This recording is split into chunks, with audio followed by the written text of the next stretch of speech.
Aluhu. Eshadala Helele Abotelu. Abiyama Mabiyuska Rabiako. Atakwados Weshemeka Kwados Barushemeka Lamae. Wishama Mene Shra Shabbat La So Shabbat Ledoro Tabe Ola. Beni Bene Shra Otilola. Kisha Shemi Masada Shadai Rashamani. Weta Hadis Bayomas B Shabbat Wa Inafash. Baruch Shemeka, Baruch Yemeneka, Baruch Torateka, Baruch Kudushateka, El Shaddai Melech, El Shaddai Malach, El Shaddai Elok Olam Wahe, Baruch Shem Kabod Makutu Olam Wahe, Baruch Kabod Lonim Min Komor Melech Elyon, Haluhu Olam Wahe.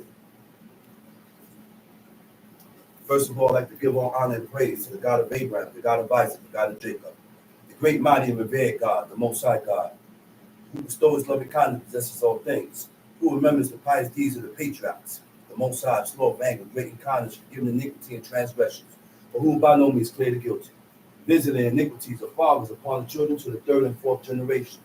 The Most High's work is perfect for all ways of justice, a God of faithfulness and without iniquity, just and right is he. You may be seated. Giving due respect and honor to a head in Israel, my father, chief of liaison, to the chiefmen, princes, brothers and sisters, I say unto you, the tongue of my forefathers, Shabbat Shalom. Shabbat Shalom. All right.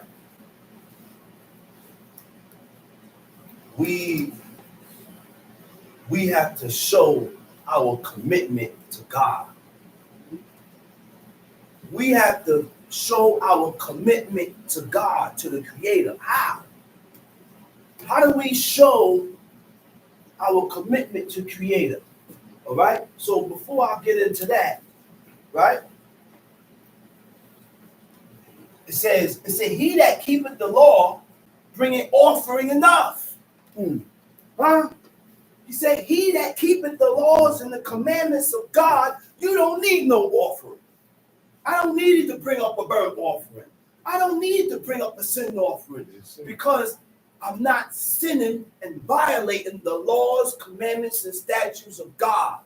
See, these offerings came about, and why the Creator set up these offerings for a nation whom he has chosen to himself. Why? Because that was our only way, our only avenue to regain the favor of God, to get back in favor with God, right? And burnt offerings, sin offerings, peace offerings, and these offerings were sent up by a priest that was accepted of God. The Creator accepted this offering. So therefore, when these offerings were sent up by a man or by a priest that was accepted of God, now the Creator accepted the offering because it's coming from a man that was accepted by the Creator. So when we sin, when we transgress the laws and the commandments of God, and then we go and bow our knee, talking about I'm going to send up prayers to the Creator, there is no guarantee that God is accepting your prayers. Not because I bend my knee and set up prayers means God is hearkening to my prayers. Why? Because these prayers are going up from a person that's not accepted of God. These prayers are going up from a person that is despised and hated by God. So how do we become hated by the Creator? How do we become despised by God? When we break these laws on our own accord. When we break these laws on our own free will. Razón means to be accepted. So if I do these laws according to my own will, then guess what? The law that I'm doing is not accepted by God because I'm doing it my way. That's right. I'm doing these laws my way. So when you do these laws, commandments, and statutes your way, God would not accept that. That's right. God's not, the Creator is not going to accept that. Can't be your way. Why we do things our way? What is the reason why we do things our way and not the way that God has established. Not why. Now we're going to get to the root. Why do we like to do things our own way? It all goes back to pride. Pride. That's why. Because we are proud. We are a proud people. But the only thing that can muffle that pride is when we take heed to the laws and the commandments of God. The Creator gave a commandment to the king.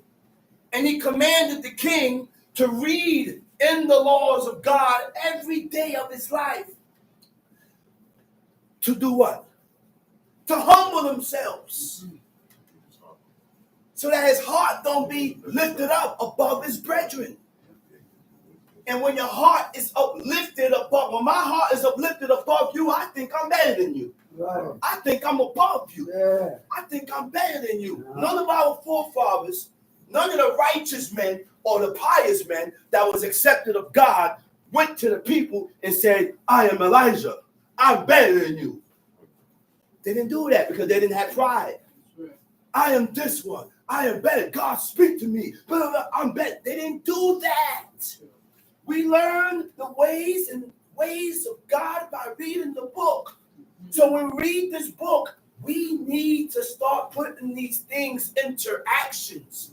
We need to start putting these things into actions so that we can gain the favor of God, so that we can get back in favor with God. That's the only way, man.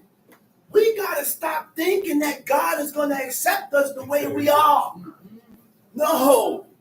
The standards is already set right here in the book. The standards is already set. If we don't follow these standards, he's going to push you away. He's going to cause you to formulate ideas and opinions in your mind to pull yourself away from the Creator. That's why we do the things we do that is contrary to what God said. This is why we do contrary against what God says. Because we are destroying ourselves. We are destroying ourselves. It's not just about putting on robes and garments and frontlets and bracelets because our forefathers did that. Our forefathers wore that religiously. They didn't wear suit and ties and sweaters and t-shirts. They wore robes. That was their dress wear. They had on frontlets and bracelets. But what God kept telling them, he said, change your ways, O house of Israel. Huh? What did the Creator continuously repeat to the nation of Israel? To change their ways. So how do we learn the ways of God? By reading the book. This book is essential. This book is needed. Because you're never going to learn the ways of God and the things that God like, the things that God dislike on your own. On your own. I can't formulate and say, well, God don't like it. Well, where do you read that at? Well, God like this. Where did you read that at? Well, you're evil. Well, what did I do that was contrary to what God said that puts me in that evil category? Huh? Because we got to be careful and realize forward thoughts separate from God. And when you have thoughts that's contrary from what the book said, those are forward thoughts. And God will push you far away because of those thoughts. Okay? He said, he that taketh heed to the commandments, offer it a peace offering. Huh? A peace offering is what? At some point in time, because of us offending God, because we have offended God, what do you mean by offended? How do you offend God? You know how we offend God? By going against his laws. So now, when you realize and you have recognized your fault, see, in order to be better with God, you have to recognize where you came up short at. In order to be better with God, you got to recognize your fault. And if you can't recognize your fault, then you can't be better with God. You can't elevate. You can't grow. Huh? You can't grow. You gotta recognize your fault with God in order to grow in righteousness. So now, once you recognize your fault, now I can correct it. Now, when you're correcting your fault or your error, you don't repeat it. You don't repeat it ever again. That's the whole idea. But to have these things, these qualities, see, there's certain qualities that comes with being righteous.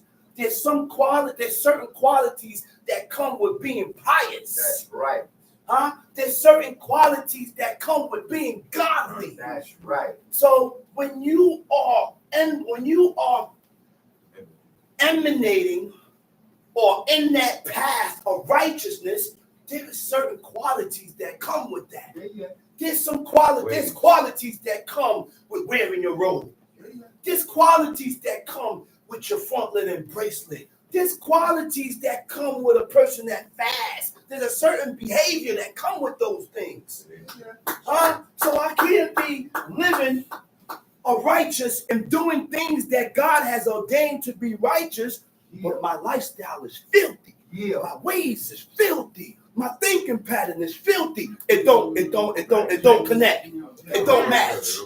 Which means your lifestyle has to match your ways. Your lifestyle has to match your behavior. Your lifestyle has to match your thinking pattern. And that's how we learn, man. This is how we get better with the Creator. Huh? This is how we get better with God. My job is not to be on you.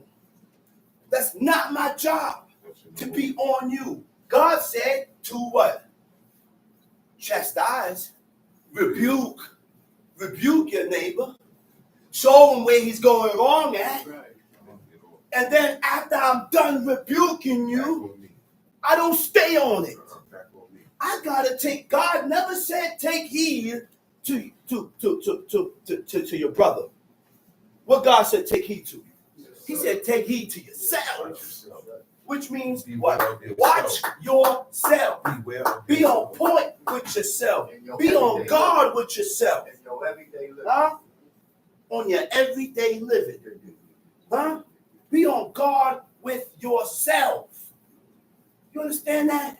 Now, if we are on guard and on point with self, I'm watching and I'm being very circumspect on the things that I do and say.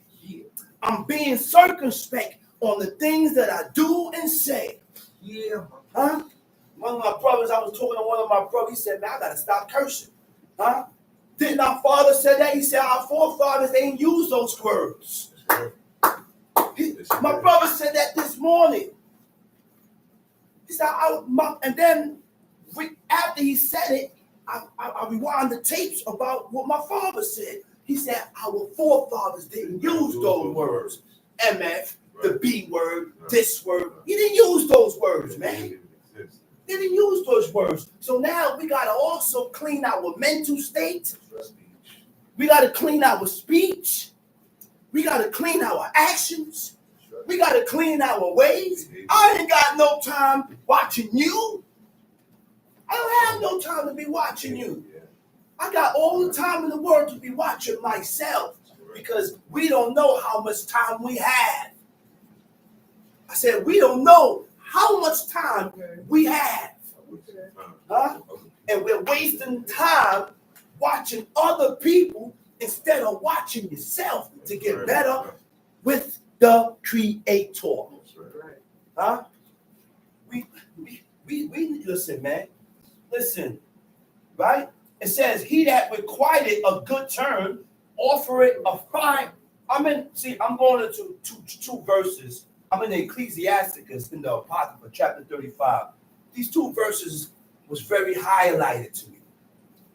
There's a highlighted 2 or 3 verses in there. It said, he that required a good turn, offer it fine flour. To require a good turn, huh?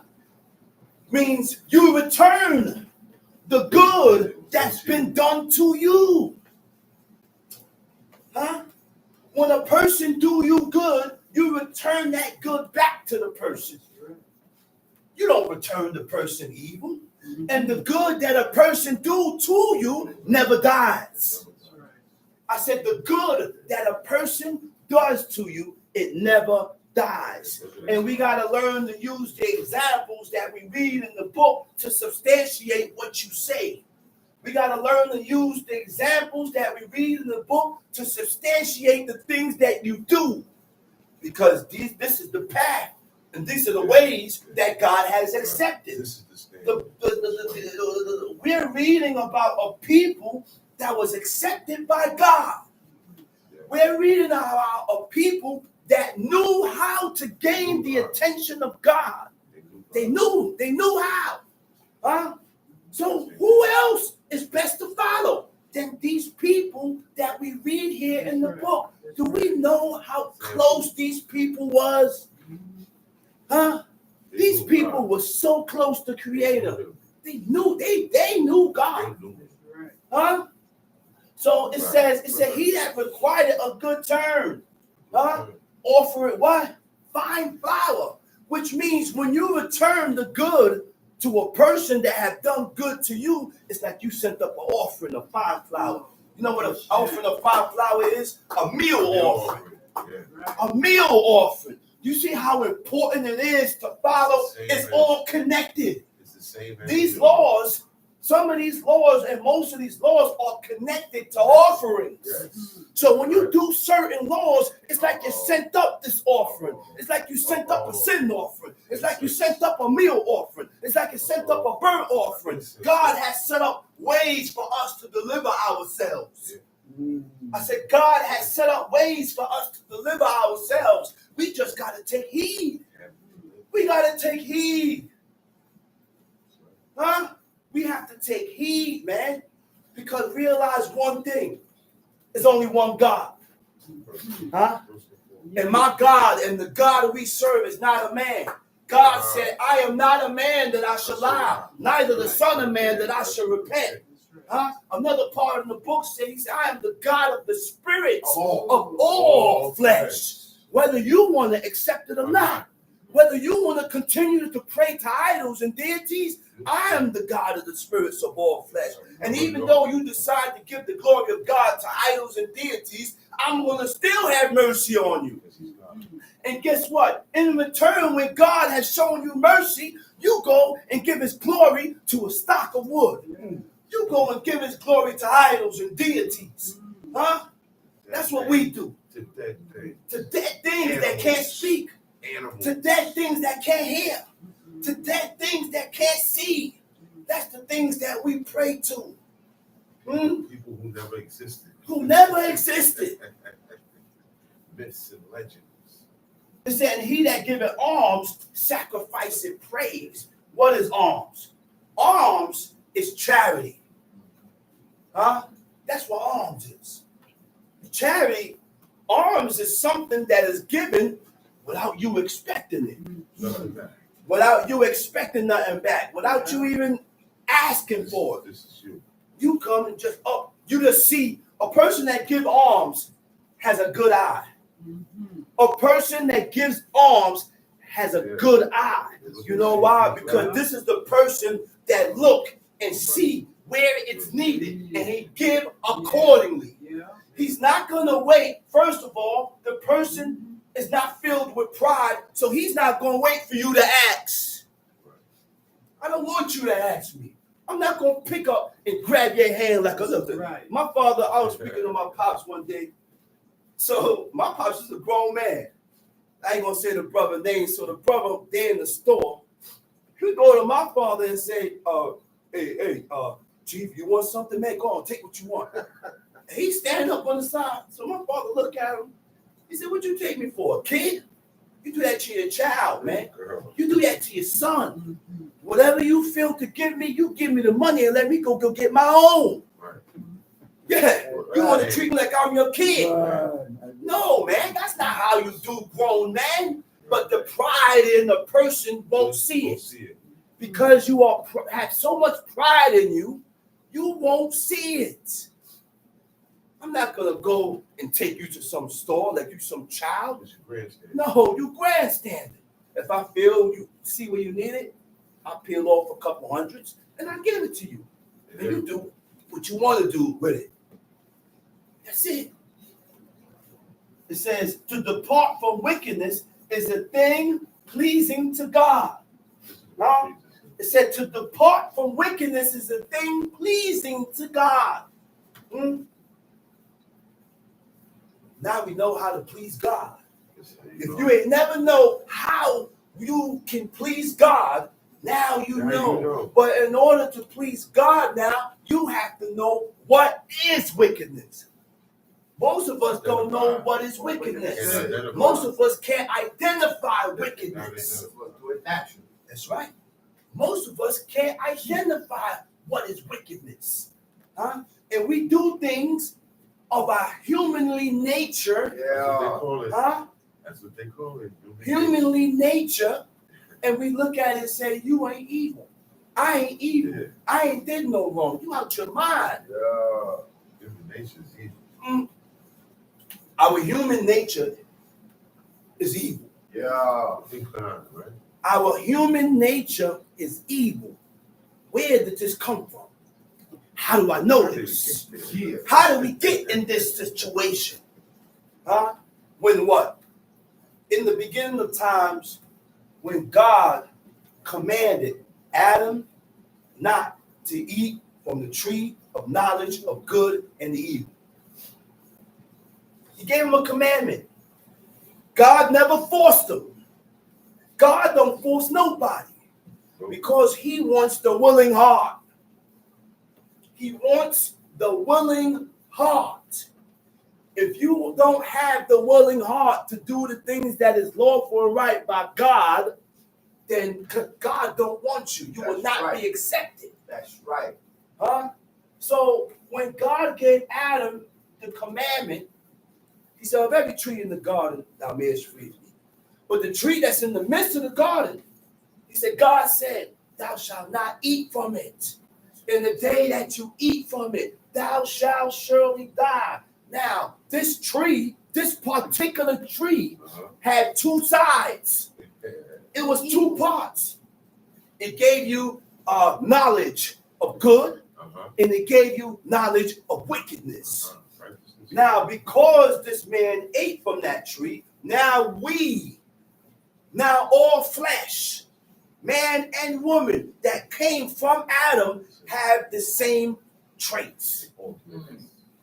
And our DNA, we have good and evil. But guess what? You can change your DNA. My pop said, man, you could change your DNA, man. He said, I could change my DNA. You can change that. You don't have to remain the way you are. I don't have to remain the way I am.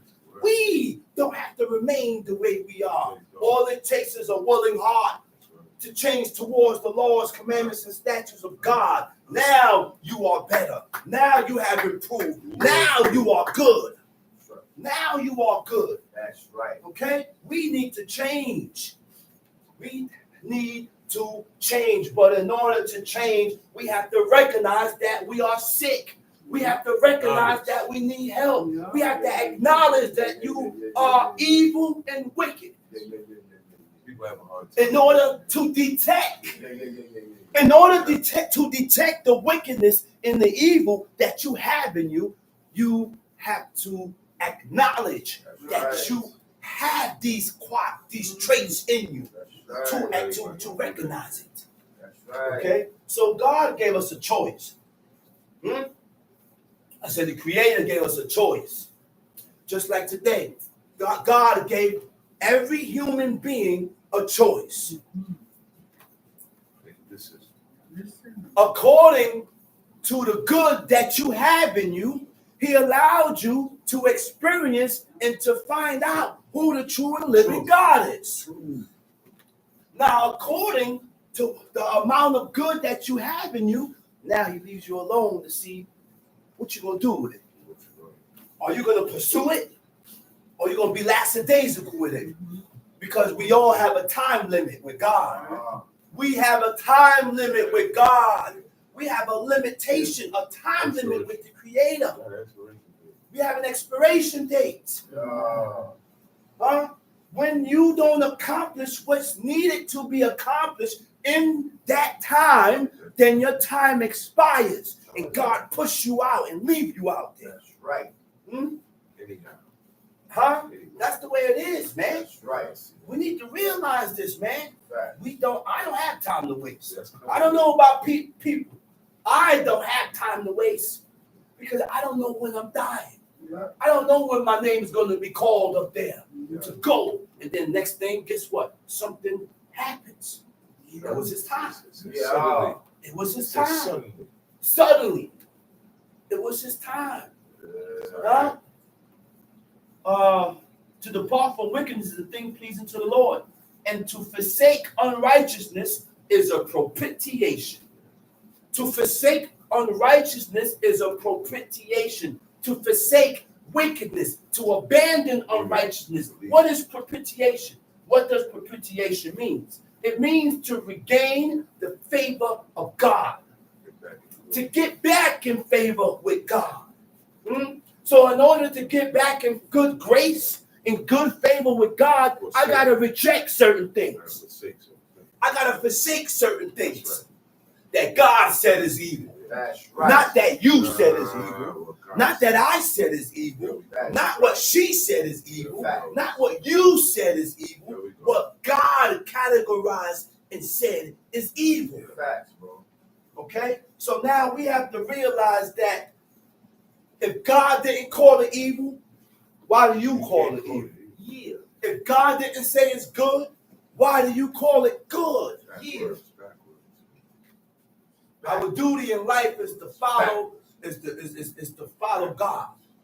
Learn the things that God loves. Yeah. Learn the things that God hates. Huh? Stay away from the things that God hates. Yeah. And draw near to the things that God loves so that he can love you in return for drawing near to the things that he loves. Because when you draw near and do things that he hates, he gonna hate you. That's right. Huh? So we serve a God that don't love the world. That's right. I said we serve a God that don't love the world. Sorry. Even though he don't love the world, he still show mercy. That's God. Huh? I said, that's God. Even though he hates you and despises you for your actions that is contrary to his laws, he still show you mercy. He still show you pity. He still show you compassion. Huh? That's right. Huh? Remind me of parents. I said, remind me of parents. I'm mad at you, son. And I don't like what you did, but he still show you mercy. My father's angry with me, but he still show me mercy. Huh? Cry out for me, even though he's angry. Nah, that's still my son. Huh? Nah, that's still my son. Huh? What God say? He said, nah. He said, that's still my son. Apple of my eye. Even though they have turned away from his laws, his commandments, his statutes, he said, the nation is still the apple of my eye. Enough. Time to get my people out of captivity. Time to deliver them from this stressful situation. God put you in jail. Got you looking at years and years and years and squeezing you. But in your heart, you still won't change. But he still feels sorry for you. He still feels sorry for you and pull you out of that situation. You ain't changed. And you're not recognizing where you went wrong at. But he still feels sorry for you. Huh? Guess what? Those are godly traits. Huh? Those are godly traits. Guess what? We need to acquire these godly traits. Yeah. Huh? Those are godly traits, man. Those are godly traits. Not because the person offends you means you have to go all out. Talk about it, drama. You ain't gotta be like that because God wasn't like that with you. Yeah, break it down. I said, God wasn't like that with me. So even though I've been offended, I I ain't got to answer it. Yeah, because that's how God is. God is. That's how God is. And what God said, he said, thou shalt be holy. For I, the Lord your God, am holy. Who said you can't be holy? Huh? Holy means set apart. That's what holy means. How do you become set apart? How can we become set apart? By following these laws, commandments, and statutes. This is what makes you holy.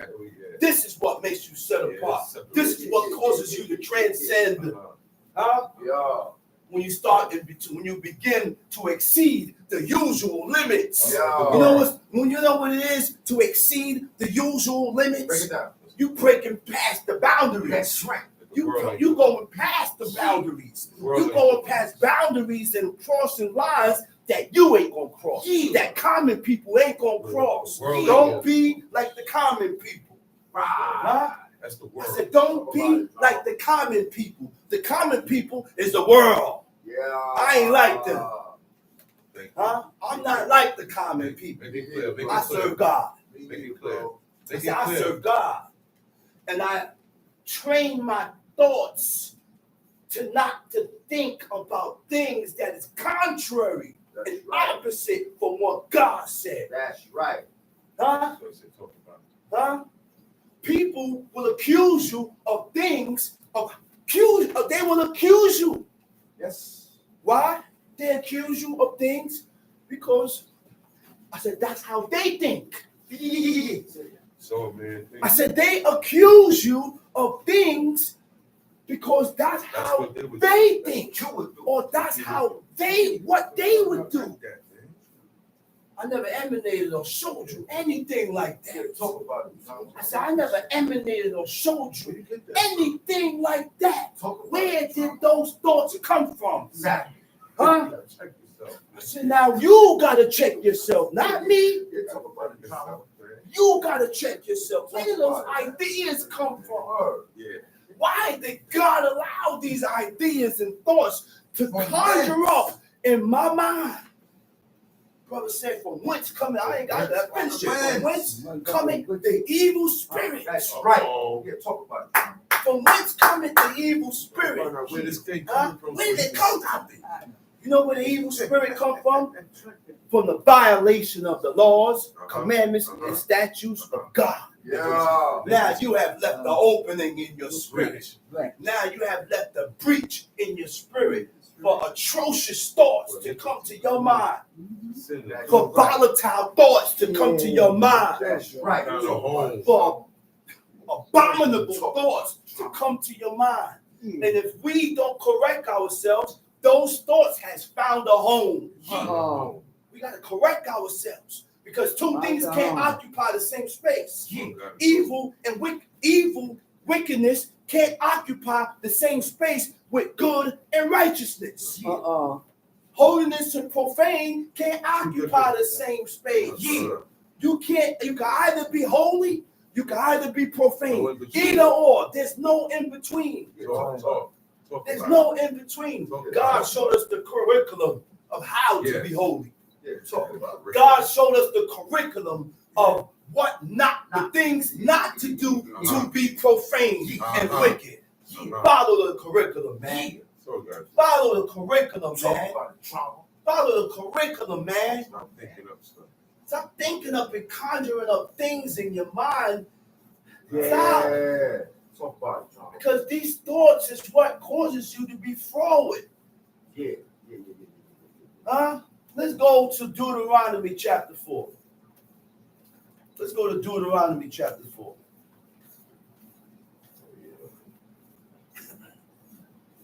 You got it, brother? Oh, yeah. Deuteronomy chapter 4. Now, therefore, hearken, O Israel, unto the statutes and unto the judgments which I teach you. He said, I therefore hearken, O Israel, unto the statutes and unto the judgments which I teach you. Huh?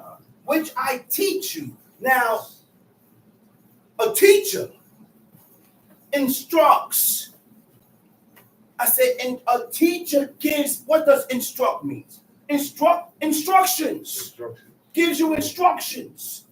By what? Precepts, examples, or experience. The precepts is the laws and the commandments of God. The examples is what the person went through. That's why King Solomon did what? He said he loaned his heart to what? Folly. To folly. So that what? He can tell the nation to do what? What you said? Find out. To find out what? The works that is done unto the Son, Okay. the sons of men. Okay. That's right. To find out the works. That's right. To find out how these things affect us. If I do this, how will this affect you? Huh? To give he was the example, the guidelines of things, what to do and what not to do. If you do this, this is the effects that happens when you do this. This is the effects that happens when you do the other. So a teacher can also teach you by example. You don't have to go through what I went through. Let me be the example. So therefore, I will show you, and I can speak on it and tell you what to do and what not to do. That's the experience. That's the experience. That's the example. Okay? Now, to teach, right, a type of behavior through what? Practice and instruction over a period of time. Huh? I said over a period of time. Right. You've been doing this over and over. Yeah. For years, you've been moving this way. Every week. Huh? Every day. Now, because I have been moving this way for years and years and years, now it has become a habit. Now it has become habitual. Now it has become a part of you. And now once these things has become a part of you, it's hard to break a habit. That's right. It's hard to drop it Yeah. because I have grown so accustomed of moving one way. Yeah. I have grown so accustomed of doing this. I have grown so accustomed of moving like this. It's hard for you to break it. That's why in Jeremiah 13, which I'm gonna go into later, he said, you're gonna get into that later. It's hard to break that, man. The things that you are accustomed to. So that's why it's very important. It's very important to practice. Practice becomes a habit, That's right. right? That's right. We had passed the stages of practice. Yeah. You know when practice starts? When you're just finding out the laws. You talk about it. When you're just learning the laws. When you're just learning laws. There's no more practice for me. Yeah. There's no more practice to me. Yes. For me, the Sabbath has become a habit. That's That's right. correct. Observing the Sabbath has become habitual. Huh? Washing before the sunset supposed to be habitual. Watching the things that I eat and consume that is unclean supposed to be habitual because you got how many years in? You got how many years living this way? But we're still trying to grow accustomed to these laws after 20 years. Yeah. That don't even take an astronaut. That's right. That don't even take a doctor. That means you don't want this. You don't want this. You don't want to serve God because you're taking too long to get accustomed to the ways of God. You're taking too long for these laws to grow on you. That's right. It's not growing on you, and you're not accepting it because you dislike it. You despise God. You despise his ways, and you despise his laws. Tom sheet. Now therefore hearken, O Israel, unto the statutes and unto the judgments, which I teach you for to do them. What verse you at? Look one. Okay. That I ye- keep forgetting. Someone said when I stop the verse in the middle, they don't get the whole meaning of the verse. Yes, and I have to be able to take constructive criticism. When people say certain things, I gotta put that into mind. That's right. And remember that. That's right. Because not everybody is not the same.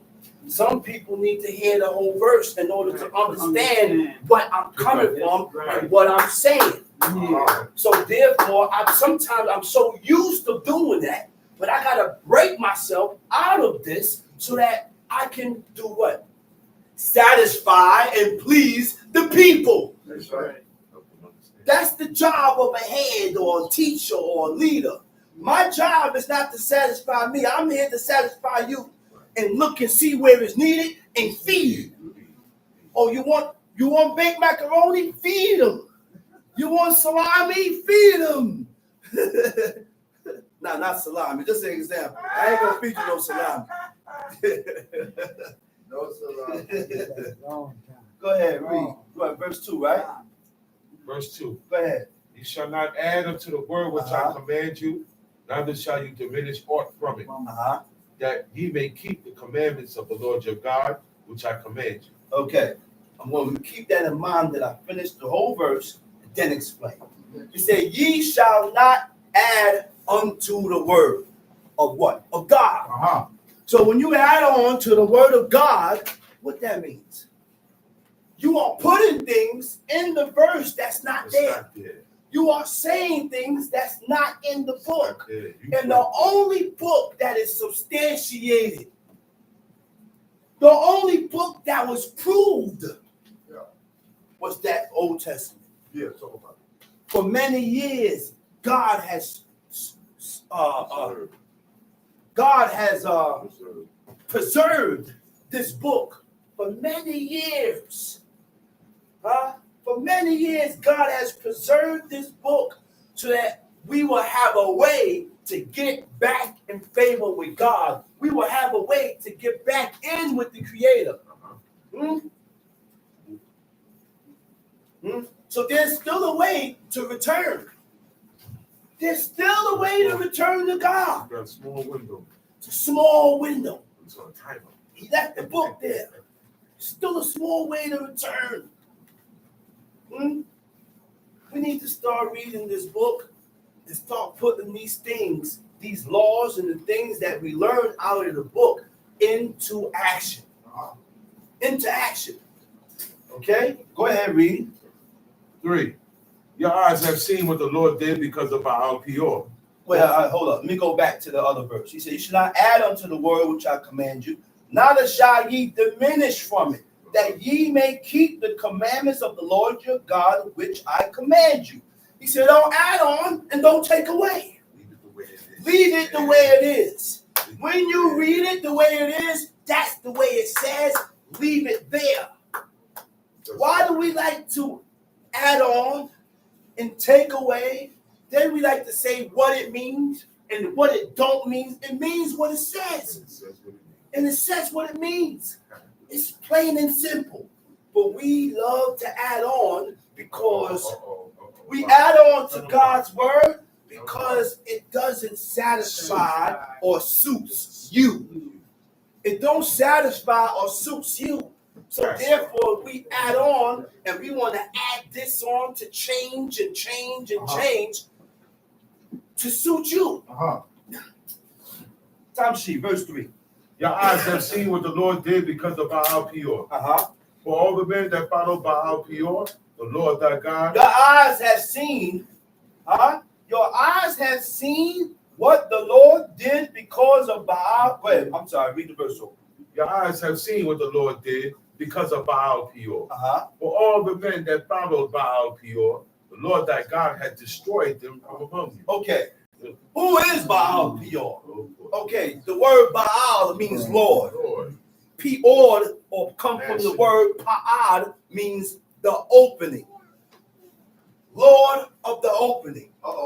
Okay? Now, what was the opening? The opening was the cleft, the gap, the woman's private part. Gap. Okay? And there were certain customs and traditions that came with worshiping Baal Peor.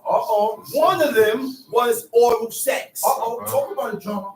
One of those customs was oral sex. And I have to bring it up because brother said, is it okay to do oral sex with your wife? Well, one brother said, it's okay to do it with your wife because it's with your wife. No. That's right. Sex was only made to have babies. That's right. That's the only reason why God said, replenish the earth.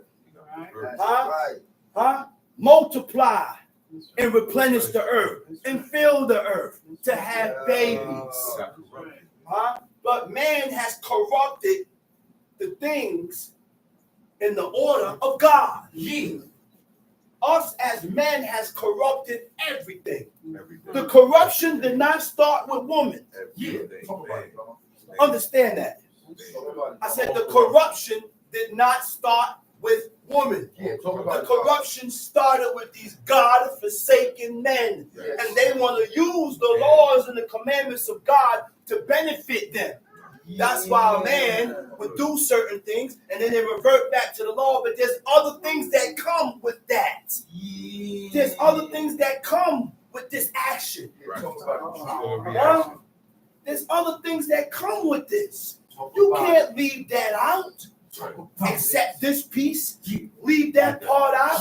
I have to accept the whole book. I got to accept everything.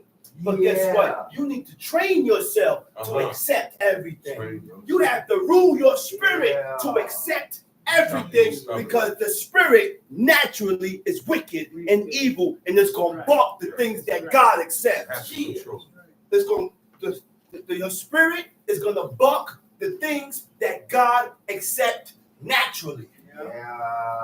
I said your spirit will buck the things that God accepts naturally. That's right. Talk about it. You gotta recognize that and change. You gotta recognize that. Now, how do I recognize those things? I recognize that my spirit is bucking. Guess what? I give it more of the things that is bucking.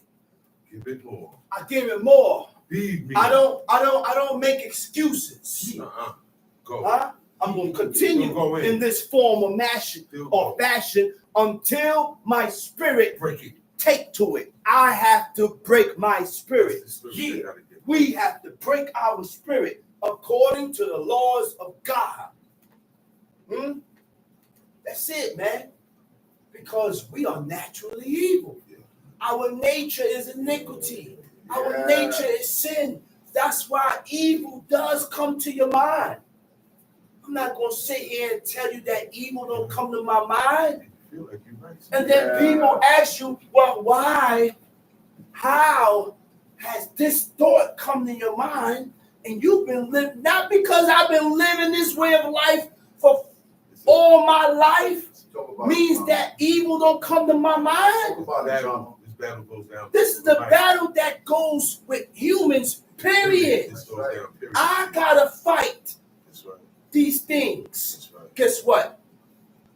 We all got demons in us. That's right. Those are the demons that we are fighting. Thank you. I said, man and woman have demons in them. You know what are the demons? The things that cause you to go contrary to God. Those are the demons. Oh, that's the demons? Don't tell me nothing about the demons in you. You got demons in you. Guess what? You got more in you than me. That's right. I said, you got more in you than me. You got a whole clan.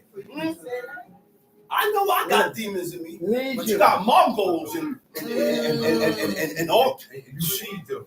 And you feeding them. You feed your demons. At least I don't feed these demons everything they want. My demons is weak. You know why? I'm fighting the demons. Right. Let me show you how to fight these demons. Come to Sabbath teach. That's right. Let me show you how to fight these demons. Listen. Stop putting on mingle material. Uh-huh. Let me show you how to fight these demons. Uh-huh. Stop wearing mingle material. Uh-huh. Let me show you how to fight these demons.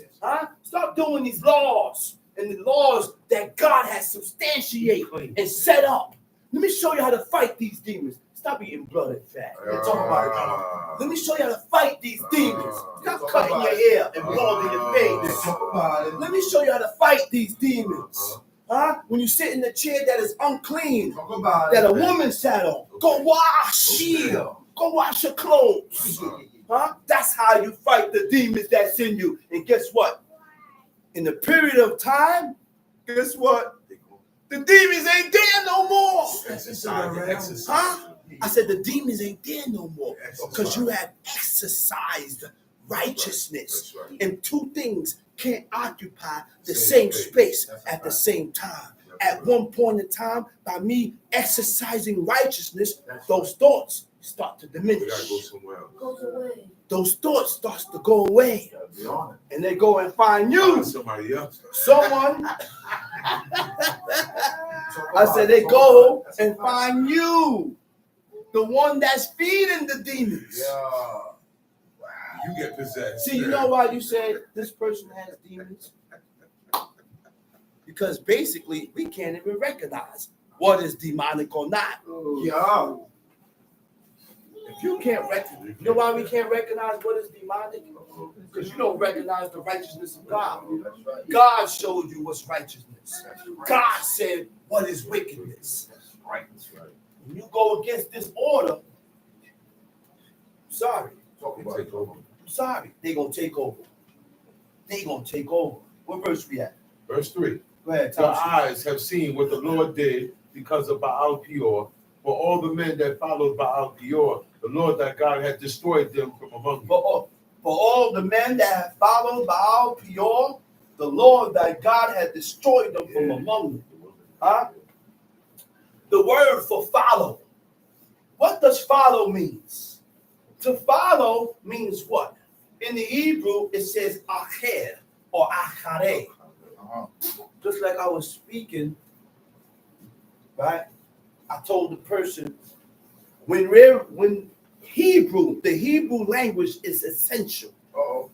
We need to learn the Hebrew language so that when we read in English, we can transfer over the Hebrew to get the full meaning of what the verse is saying.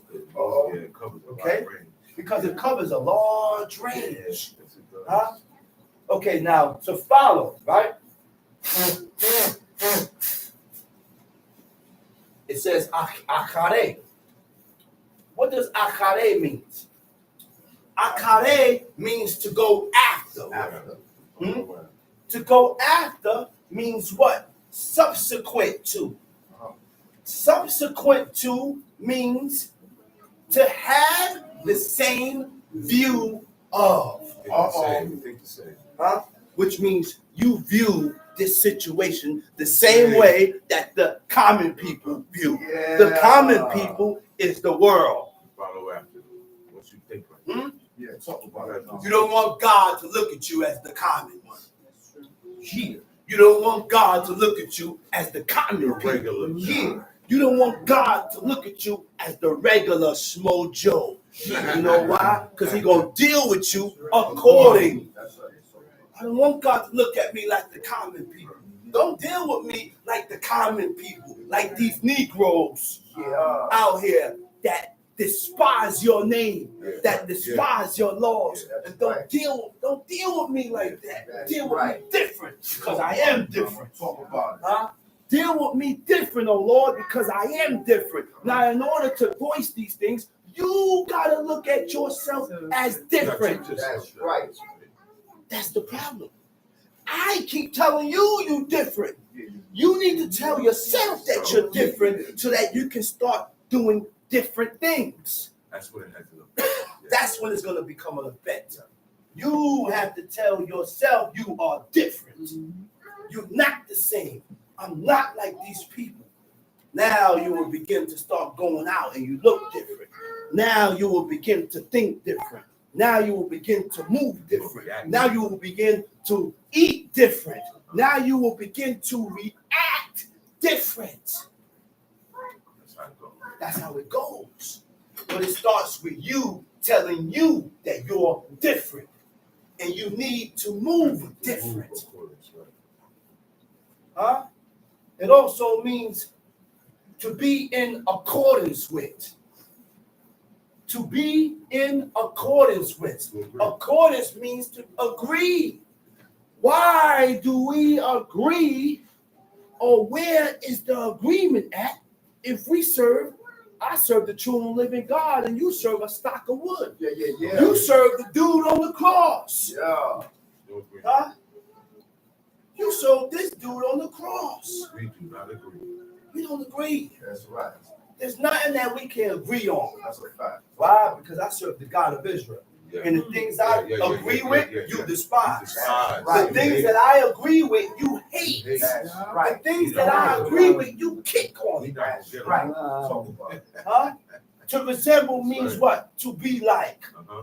To be like unto or similar to. Hmm? That covers how you look. Resemblance. Resemblance. That's what my pop said.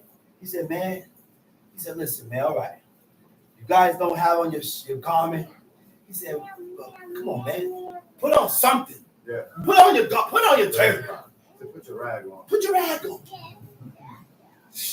Put on something that's gonna distinguish That's right. or identify who you are. That's right. Talk about it, John. That's what he said. He was hell bent on looking different and opposite from the people. Gee, you know why? He said, because I don't want God to look at me like them. Yeah. Talk about it, John. Because what God got for them, I don't want no parts of it. Don't want no part. Yeah. That's what my father said, man. And Don't want no part. we need to remember. That's why in the Proverbs, Solomon was a bad man. Solomon was a bad man. What Solomon said, he said, forget not the law of your father, and don't abandon the something of your mother, the law of your mother. Huh? He said it's going to guide you through life. It's going to bring healing to your bones. It's going to uplift you and exalt you in the heavens with God. Huh? Talk about it, drama. That's the effect that comes with the laws and the commands of your parents. Talk about it. Now, I have to fix this now. If your parents serve God as a wood and stone, you have to be circumspect on what you're hearkening to. That's false with God. And you have to be circumspect on what you hearken to. Because realize that your parents don't serve the same God that you serve. That's right. Huh? Huh? Your parents don't serve the same God you serve. I serve the God of Israel, but my father or my mother serve a stock of wood. Be careful what you take to yourself. Be careful what you accept. Know what to take to yourself and know what not to take to yourself. That's not dishonor. Don't ever get it in your mind and think that that's dishonor. You don't have to take that. You know why? Because guess what? It's God over everything. God is over your mother and your father. His laws is over your mother and your father. And you can't break God's law to keep a law. That's right. You can't break the laws of God to keep a law. Break God's law to honor your mother. Yeah, no, it don't go like that. Talk about it. It don't go like that. Where we at? What verse we at? Verse 4. Verse 4. But ye that did cleave unto the Lord your God are alive, every one of you this day. Okay, read that verse over. Verse 3. Uh-huh. Verse 4. 3. Verse 4. Verse 4. But ye that did cleave unto the Lord your God But ye that did cleave to the Lord your God are alive, or alive, every one of you this day. What does cleave means? Huh? How do you cleave to God? What does it mean to cleave to God? To cleave, the Hebrew word is cleave. The English is cleave. The Hebrew is dabak. Dalet, date, kuf. It means to cleave. adhere. It means to adhere. It means clinging or glued, right? What does adhere mean? Huh? To adhere means to believe in. I stick to what God said. Huh? But before you stick to what God said, you have to believe. That's the only way. Now, I got to switch it now. Today, Today, people don't believe. people don't believe. Today, you're going to hear the ways of God. You're going to learn the ways of God. And in order to develop the belief in you Right. to believe in God, Right. you got to stick to his You gotta laws. keep coming. You got to stick to his laws. Keep going. Stick to those commandments. Stick to those statutes. And in time, you will develop a belief. That's correct. I said, in time, you will develop a belief in God. Correct. That's how it goes today. That's how it goes. In time, you will fear God. That's right. Because our forefathers was born, and they was born with that belief of God. They was born with that fear of God. These are things that have to develop now. We have to develop the belief of God. We got to develop the fear of God in staying constant. In staying constant, in staying dedicated to his laws, commandments, and statutes. We got to stay faithful to God. We got to stay loyal to God. Yeah. Faithful to God, meaning don't miss a congregation. Don't miss a Sabbath service. Be diligent in doing these laws, commandments, and statutes. Then and only then I can develop a belief, the belief that God said. Then and only then I can develop the fear that God said that we should have. It will develop. It will develop because we got to train ourselves. This is a training. Each and every one of us are training ourselves. I can't train you. You need to train yourself. I have to train myself to love the things that God loves. That's right. That's right. To accept the things that God accepts. That's right. You got it. To hate the things that God hates. To despise the things that God hates, that God despises. That's a training within each and every one of us. Okay? To cleave means to adhere, right? To believe in and follow the practice of. Follow these laws. Practice these laws so that it can become a habit, so that it can grow on you, so it can be a part of you. Huh? You know what drew God to Abraham? You know what drew God to Father Abraham? Belief. Huh? He had that automatically. And how the belief that he had for God, he didn't need examples.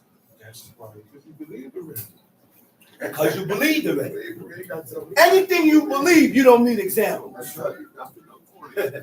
Anything you believe, I don't need to explain it over and over and over again. Now, brother corrected me. The people will ask questions. There's nothing wrong with asking questions. You can ask a question if you don't understand it. And sometimes my explanation is not a clearer explanation. How I explained it, I didn't get to you. I may have to call someone else to explain certain things to you a little clearer than I can explain it. There is nothing wrong with asking a question because you don't know. Moses was settling matters. The people came with matters before Moses, and they asked questions. But these questions was directed towards the laws, commandments, and statutes of God. It was towards God. And Moses was settling these matters. So there was a man named Jethro, who was a Kenite. Jethro. And he told him, he said, the thing that you have done and the things that you are doing is not good. He said, you gonna wear out you gonna wear yourself out, you gonna wear the people out. He said, this is what I need you to do, man, Moses. He said, appoint officers. Officers of 10, 20, 30, 50, and let these officers share that weight, share that burden.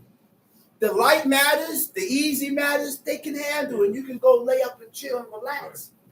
But the hard matters that they can't handle, those matters I'll bring to you. Yes, it's small. Therefore, they will share that burden with you. You can't leave the burden on one person. I said you can't leave the burden on one person. Okay? I shouldn't have to tell you that. You should already see This is not nobody's job. This is all of our job. This is all of our job. Sometimes a brother may be caught up with doing something, and he have to come over to do this. You should be able to pick up where he's left off at. Don't worry about it. We got to pick up each other's slack. If we are determined to serve God, we need to start picking up each other's slack. That's right. All right? One person may not be able to do this. That's why sometimes when I come over and I'm not working and my mother got to go out in the mornings, guess what I tell her? Nah, leave my older brother sleeping. He's okay. Leave him there. He might be like, no, I got him. Leave him. Let him sleep. Let him rest. He was up all night. Leave him right there. I got you, Ema. Let's go. That's the consideration that we need. Yeah. Okay? Yeah, talk about it. And we need to realize something. Just because a person is evil and wicked it doesn't mean that I have to stop considering them. That's right. You know, evil people say that. People say, oh, but why are you considering him? He's this, he's that. God ain't said for me to stop considering him. That's right. I still got to consider. That's why. Despite the fact about how a person is, or what a person do, or what a person say that is contrary from what God said, I still must continue to consider. You know why? Because I don't want God to put me in the same bag. I don't want God to put me in the same bag with you. That's so I'm going to continue considering. I'm going to continue following after these laws and considering. And I'm going to always consider. You stab me in my back, and I'm going to come and bring you under my roof. You done stabbed me in my back. Oh, you ain't got nowhere to stay? Oh, stay here. It's okay. Hoping that you have a little good in you that you can recollect and remember and say, man, I did this, this, and this to him, and he allowed me to stay here. Yeah. I didn't do to you what you would have done to me. Your actions denotes how much wickedness you have in you. Your actions and the things that you do denotes who you are, how you are, how you think, who you really are. Who you really are. That's right. Come on, man. Time sheet. That's right. Talk about Verse 5. No, hold on. I'm still in that verse, right? It says, clinging, right? Over clinging meaning what? Strong emotional attachment. Huh? Strong emotional attachment. This is the strong emotional attachment that God said we need to have with God. Not pictures. But you know where the strong emotional attachment goes to? To woman. Woman. Said it not that. To woman. And you'll catch yourself with the strong emotional attachment to this woman. Oh, man. And you have to realize that and break yourself. Because even though she's pushing you away, you still pushing up. Right. What are you doing, Godson? Right. She's pushing you away with the sword and saying, get away. And you don't care about getting cut. Yeah. I'm going to go through the sword. Cut my arm, cut my neck. I just got to get to you. You're sick. You're sick. God said, love me. Love me. Love the Lord thy God with all your heart, soul, and mind. That's the problem. That's the problem. And you know what my father said? You know what my father said? Death is a natural part of life. This is something that we all gotta go. Yeah. We all gotta die one Get ready day. for it. So now we must prepare now while we are alive. I said we must prepare now for death while we are alive. Yeah. How do we prepare for death? By following after the curriculum that God set. He said, train yourself to let go of everything you fear to lose. Yeah. Because you're going Talk to lose about it. it, drama. You're going to lose Because if there's no loyalty, if there's no it. faithfulness, You're going to lose it. you're gonna lose it. Yeah. Talk about it. No You're faith. gonna lose it. Say it again, dog.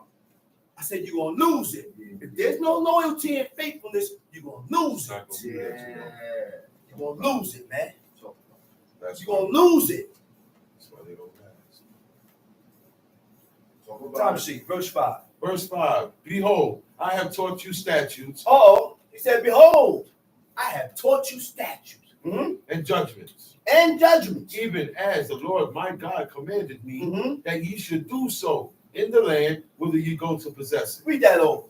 Behold, Uh-huh. I have taught you statutes and judgments, even as the Lord my God commanded me that ye should do so in the lands whither you go to possess it. We spent not 400. We spent 40 years in the wilderness. And the whole time we were in the wilderness, God was teaching us. God was preparing us. God even put us through tests and trials to prove our loyalty. I said, God will put you through tests and trials to prove your loyalty. Uh-oh. God put you through certain situations to see what you're going to choose. Uh-oh. God put you through certain situations and he make you think it's real. Uh-oh. He make you think it's real. Uh-oh. Make you think of the base thought in your mind about this or that person. Uh-oh. But it ain't that way. It's only that way in your mind. But God stirred this up in your mind to prove your loyalty to the Creator. That's right. To see what you're going to choose. That's right. You going to choose God? Yeah. Or you going to choose your emotions? Yeah. You're going to choose Your feelings. your feelings. You're going to choose your feelings or your emotions above God. And that's what God does. This, America, the United States is the proving grounds. We are in the wilderness today. This is the proving grounds. God will prove you. And he's going to test your loyalty. Man and woman. Yeah. Talk about it. I said man and woman will be proved by God before you die. That's right. He's going to prove you, man. And he's going to test you. And he's going to put you through things Yeah. to see and to figure out your choices in life. Yeah. Talk about it, drama. You're going to choose your own. You're going to choose this job over God. Huh? You're going to choose this person, this man over God. What's most important? You're going to choose your children over God. Talk about it. You're going to choose your wife over God. Talk about it, drama. Nothing comes before my God. Talk about it, drama. Nothing comes before my Talk God. about it, drama. Not children, not wife, Talk about it, drama. not me. Yeah, And talk even about though it. I'm hurting, I say, even though I'm hurting, I got you. I'll be crying. I got you. I'll be in tears. Yeah. Talking about, go ahead, I can't do it. God said, but I'm crying while I'm pushing you out. That's right. Huh? That's right. Because I'm afraid to try God. Yes, I'm afraid to go against what God said. Yeah. And I know the repercussion that comes with violation and offending my God. Talk about it, drama. That's right. No. Huh? There's repercussions and there's violations. There's chastisement that Reparation. comes. Reparation. There's something Yeah, coming, I know. man. There's something on the other side. Wait. You waiting for you. Wait. You just don't know it yet. Yeah. Talk about it, drama. Huh, dancer? I said they don't know it yet. There's Oh, something on the other side of that wall waiting for you. there is a spot. God ain't allow it to come out on you yet because he's still giving you a time. Talk about it. I said drama. God deals with time. Yeah. There's a certain time when God will visit your sins upon your own head. Hey, that's right. Talk about it. Let's Everybody believe got- that. everybody got it. So get right with God. Learn the laws. Right. Learn the laws and realize and recognize the things that needs to be done according to what God said and start putting it to effect. Mm-hmm. Stop playing, man. Mm-hmm. We don't have time to Focus, play. focus. I said we don't have time to play. It's a Talk sad about it. thing, man. We don't have time to play with God. Talk about it, drama. Let's read. Where we at? Verse 6. Time sheet. Keep therefore and do them. Keep therefore and do them. For this is your wisdom and Do your me. understanding Go ahead. in the sight of the nation. Read that over. Keep therefore and do them. For this is your wisdom and your understanding in the sight of the nations, who shall hear all these statutes and say, surely this great nation is a wise and understanding people. But what nation is there so great who have God? That was verse 6, right? Yes. He said, keep therefore and do them. Keep therefore and do them.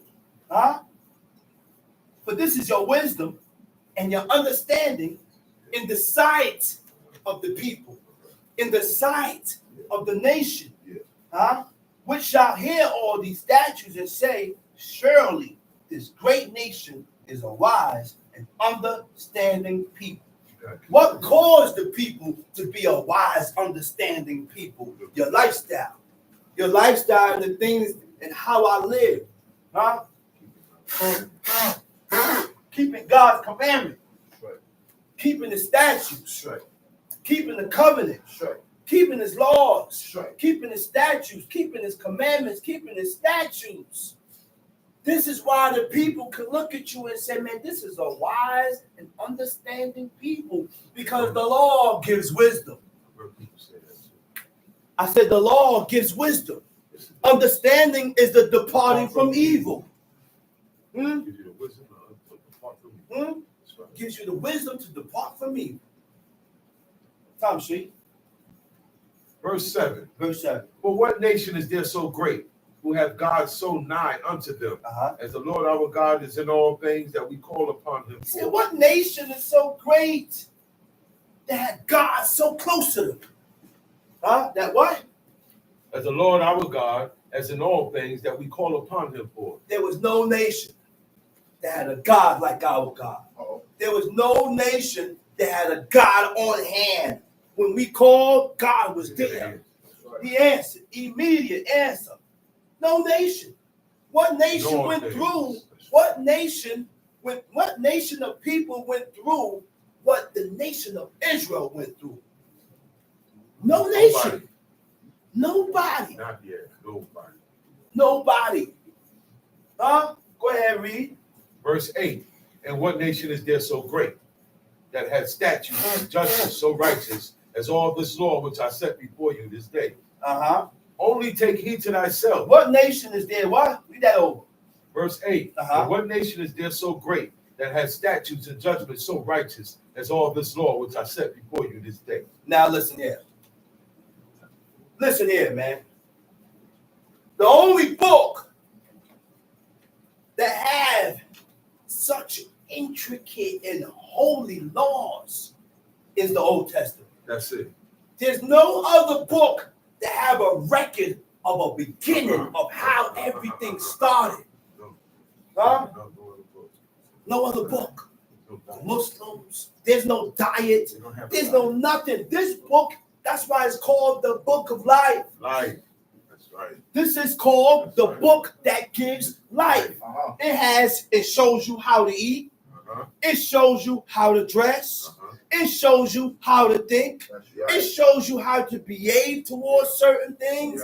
It shows you how to move and act and move with your own wife, how to get married. This is a book about having children, how it shows you how the children honor the parents. That's right.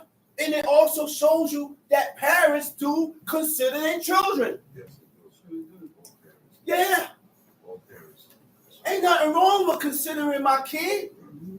Ain't nothing wrong with considering my child. That's righteousness. Guess who considered who? Saul, King Saul, considered his own son Jonathan. Because he's going at it with King David. You know why he was going at it with King David? Because he already found out and knew that the kingship was going to him. It was transferring to him. So God put an evil spirit on him because what? He didn't destroy. He went against the commandment of God. He didn't destroy the cattle. He brought back the best of the sheep. Brought back Agag. He went and inquired. And then after that, he went to inquire of the witch Endor. to get an answer for God because what? God wasn't answering them. God wasn't answering them because he's angry. God was angry. Talking to him. Huh? So now guess what? If God was angry with King Saul, who only messed up twice. Twice. I said King Saul only messed up twice. When he went against the commandment of God during the time of Agag, and when he consulted of the witch of Endor. 2 times he sinned against God. Only 2. Can we count our sins? No. So now we can determine whether God angry at you or not. That's right. Talk about So guess what? God is angry with all of us. The world. So God is angry with the world. Even the ones that know themselves. Even the ones that know and know of themselves as being Israel. You know why? Because we're playing with the laws and the commandments of God. Yeah. So now that we know and we believe that God is angry with you, we should be carrying it different.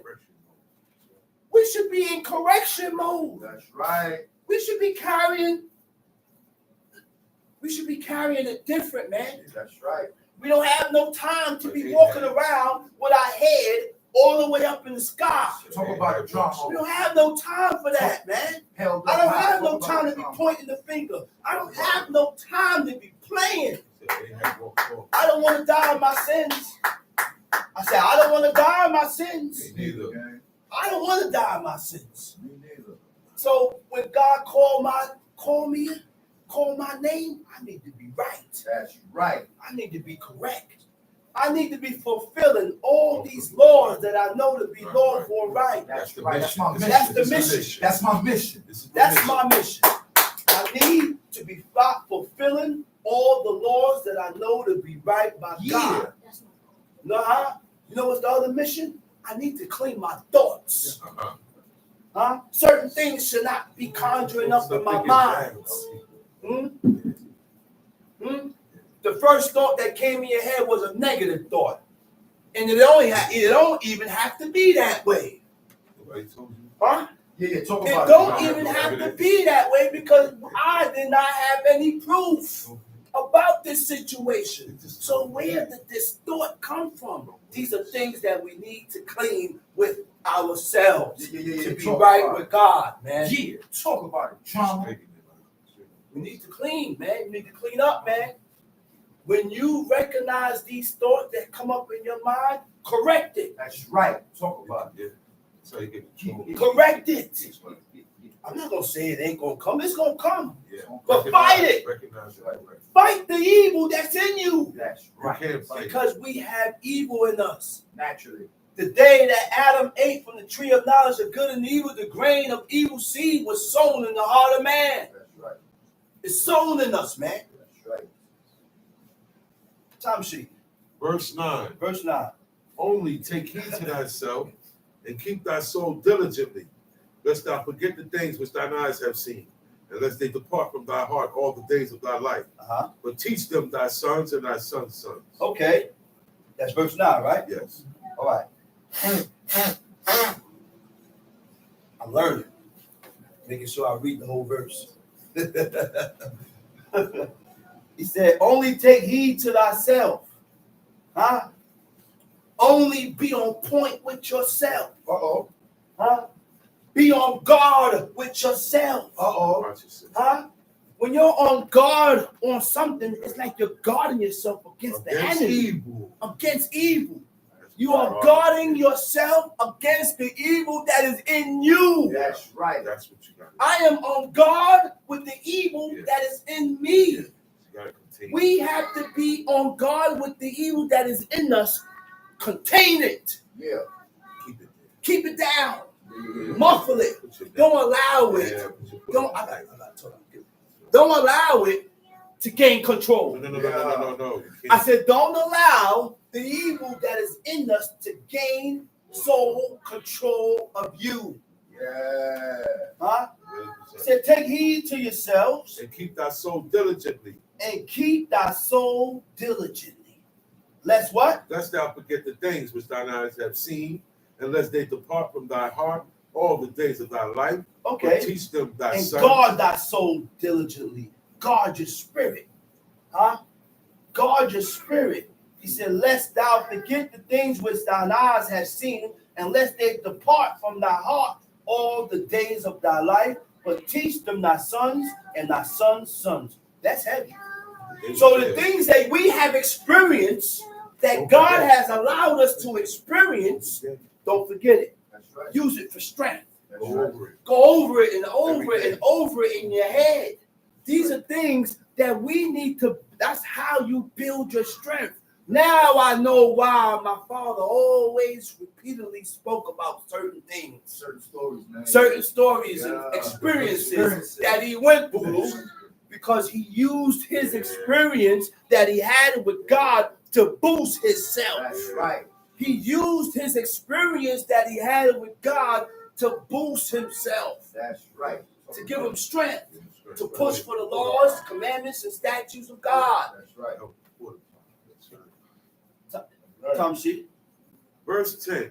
Verse 10. Especially the day that thou stoodest before the Lord thy God in Horeb, when the Lord said unto me, gather me the people together, and I will make them hear my words, that they may learn to fear me all the days that they shall live upon the earth, and that they may teach their children. Okay.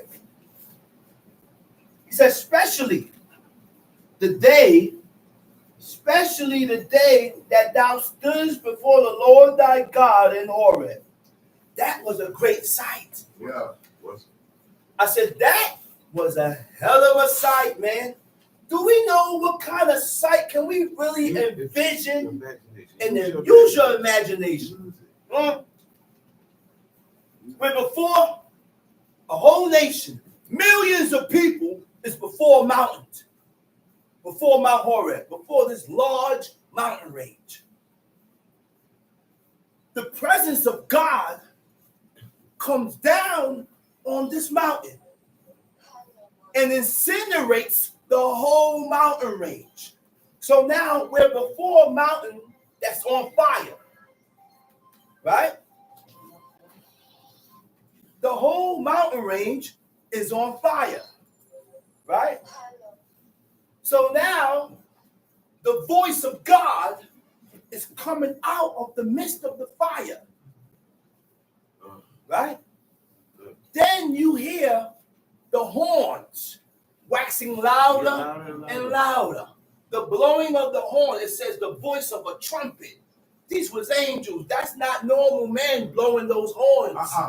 This is the voice of a trumpet waxing louder and louder and louder and louder. This vision that we are seeing was supposed to build fear in the people. That's right. But they only feared for that moment. That's right.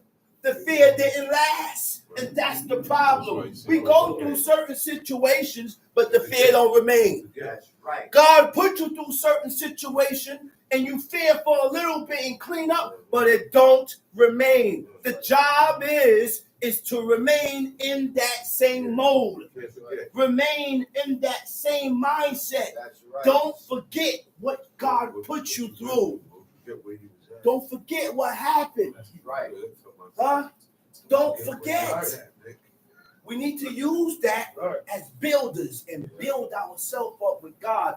But in time, a month, 2, 3, 4, 6 months, we forget what happened. We forget, and we go back into our own folly. We go right back into our own foolishness. That's right. Go back. It says, especially the day that, now this mountain that was on fire, scientists said when they went to the mountain, he said they realized that sulfur was on the whole mountain range of Mount Horeb. The next thing they say, he said, it seems like this mountain range was on fire for a very long time. Sulfur don't build on a surface until fire. It had to be ignited in order for sulfur to build. And not for no 5 minutes. For a long time, this thing had to be on fire for sulfur to build. Okay? All right? That's proof. There's so much proof that my God lives. There's so much proof that there is a God within the nation of Israel that called the same name, that called his name the Eternal One. El Shaddai, which means the Almighty God. Huh? So he said, gather me, the people together, and I will make them hear my voice, and that they may learn to fear me all the days that they shall live upon the earth, and that they may teach their children. These people heard the voice of God. They personally heard the voice of God. Only you heard the voice. And this is why we need. This is why God dealt with these people the way He dealt with them. This is why when the nation of Israel messed up, the chastisement was vigorous. It was severe. It was fierce. It was so fierce that I had an ex. I had a woman that I was dealing with. You know what she said? She said, if God loved this people, why did God do this to these people? I laughed. I laughed. They don't understand. I laughed. They never said that. Because I laughed, man. You know why I laughed? I said, because she don't know. She don't know. See, when God revealed himself to you, he deals with you severely. He deals with you more severely than the one that he had not revealed himself to. Huh? So now this chastisement and these things gonna be severe. He gonna do wondrous things to you. Wondrous things that's gonna cause people to look and say, wow, I can't believe that happened. I ain't never heard of that. Huh? That's what's gonna happen. And that's how God dealt with us, man. Talk about it. Some shit. You came near and stood under the mountain. Verse 11. Some shit. You came near and stood under the mountain. The mountain burnt with fire into the midst of heaven, with darkness, clouds, and thick darkness. And the Lord spake unto you out of the midst of a fire. Ye heard the voice of the words, but saw no similitude. Only ye heard a voice. He said, and the Lord spake. What verse you at? That was 12. Verse 12. And the Lord spake unto you out of the midst of the fire. Ye heard the voice of the words, but saw no similitude. Only ye heard a voice. You didn't see anything. Now the word for similitude is temunah. Temunah, for all Hebrew scholars, means pictures. A picture is an image. So God said, all you did was hear a voice, but you didn't see me. You didn't see no image of me. You didn't see my picture. You didn't see how I look. You didn't see a shape. You didn't see a shape or form. You didn't see none of that. Talk about it. Go ahead. And he declared unto you his covenant, which he commanded you to perform. Go ahead, read the verse. And he declared unto you his covenant, which he commanded you to perform, even 10 commandments. And he wrote them upon 2 tables of stone. Go ahead. Verse 14. And the Lord commanded me at that time to teach you statutes and judgments, that ye might do them in the land whither ye go over to possess it. Verse 15. Take ye therefore good heed unto yourselves, for ye saw no manner of similitude on the day that the Lord spake unto you in Horeb out of the midst of the fire. He said, take good heed to yourselves, for you saw no manner of similitude on the day that the Lord spake unto you in Horeb out of the midst of the fire. You didn't see me. You didn't see no image of me. Go ahead, read. Lest ye corrupt yourselves and make you a graven image. So there is certain things that we can do in life that will corrupt us. Yes. There is certain things that we can do in life that will corrupt you. One of the things is when you make yourself a graven image. Okay? What does corrupt means? Corrupt is the Hebrew word for corrupt is shakat. Means to destroy, to decay, to ruin, to pervert. You will destroy yourself. You will destroy yourself by making a graven image. Now, what does destroy mean? To ruin the structure or the condition of. To put out of existence. To ruin the structure or the condition of. Okay? So now, what does destroy means? To ruin the structure or condition of. Your structure is also your mental condition. It don't have to be physical. God can destroy your mental, the way you think, to where you ask a person, why do you think like that? Why do you move that way? Where did these thoughts come from? Go ahead, hold up. Corrupt means to destroy, decay, ruin, or pervert, right? Destruction means what? Your makeup. Your makeup. Your physical or mental, which corrupts your morals. So the way I think corrupts my morals.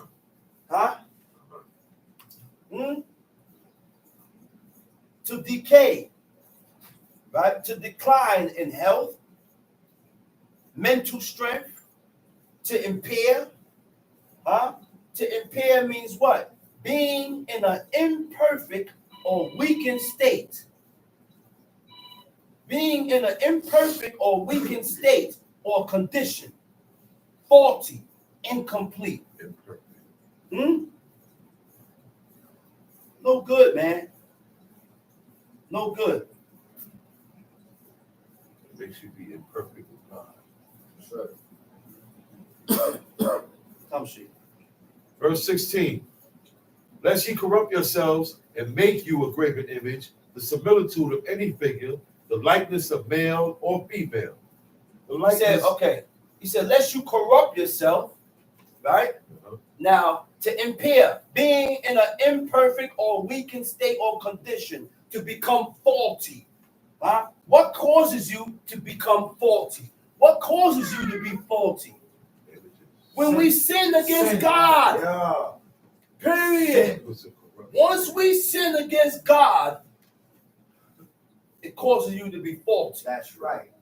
But it may, now, a graven image is an idol or a statue.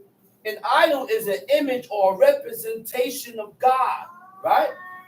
Of a deity. An image or representation of a deity, right?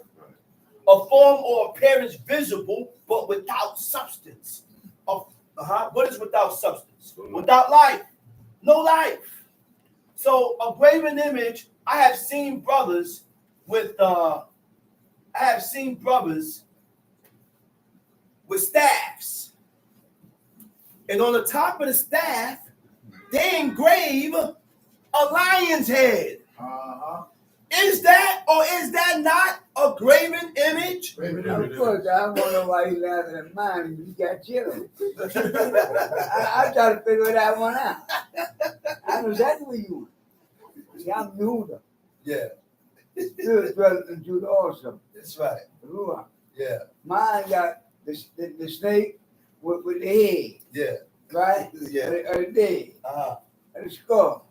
But yours got a lion head. Show me the two differences. Yeah. They're both the same. They're the same. That's right. That's why JoJo moves the way he moves. Can't play with me. I know the deal. It's both the same. That's right. They're both about it. Yeah. And now, And you have the same. men that have staffs and engrave these images on the staff. They don't know where that practice came from. It's a practice that This is a practice that came from divination. Egypt. Old Egypt divination. Egypt Right. custom. That's right. You see the stones? How they used to engrave your image in stones. Yeah. Engrave your image in wood. And when you're gone, they engrave your image in the state. Come on, man. This is why God gave us strict commands and told us, don't do this, don't do this, don't do this. Hey, don't do that, don't walk that way. He said, because the nations walk that way. The nations did this. The Egyptians moved this way. And I'm giving you these laws to differentiate you, to put a difference between holy and profane, clean and the unclean, between the nation of Israel and the nations round about. Like my son. Okay? What verse you at?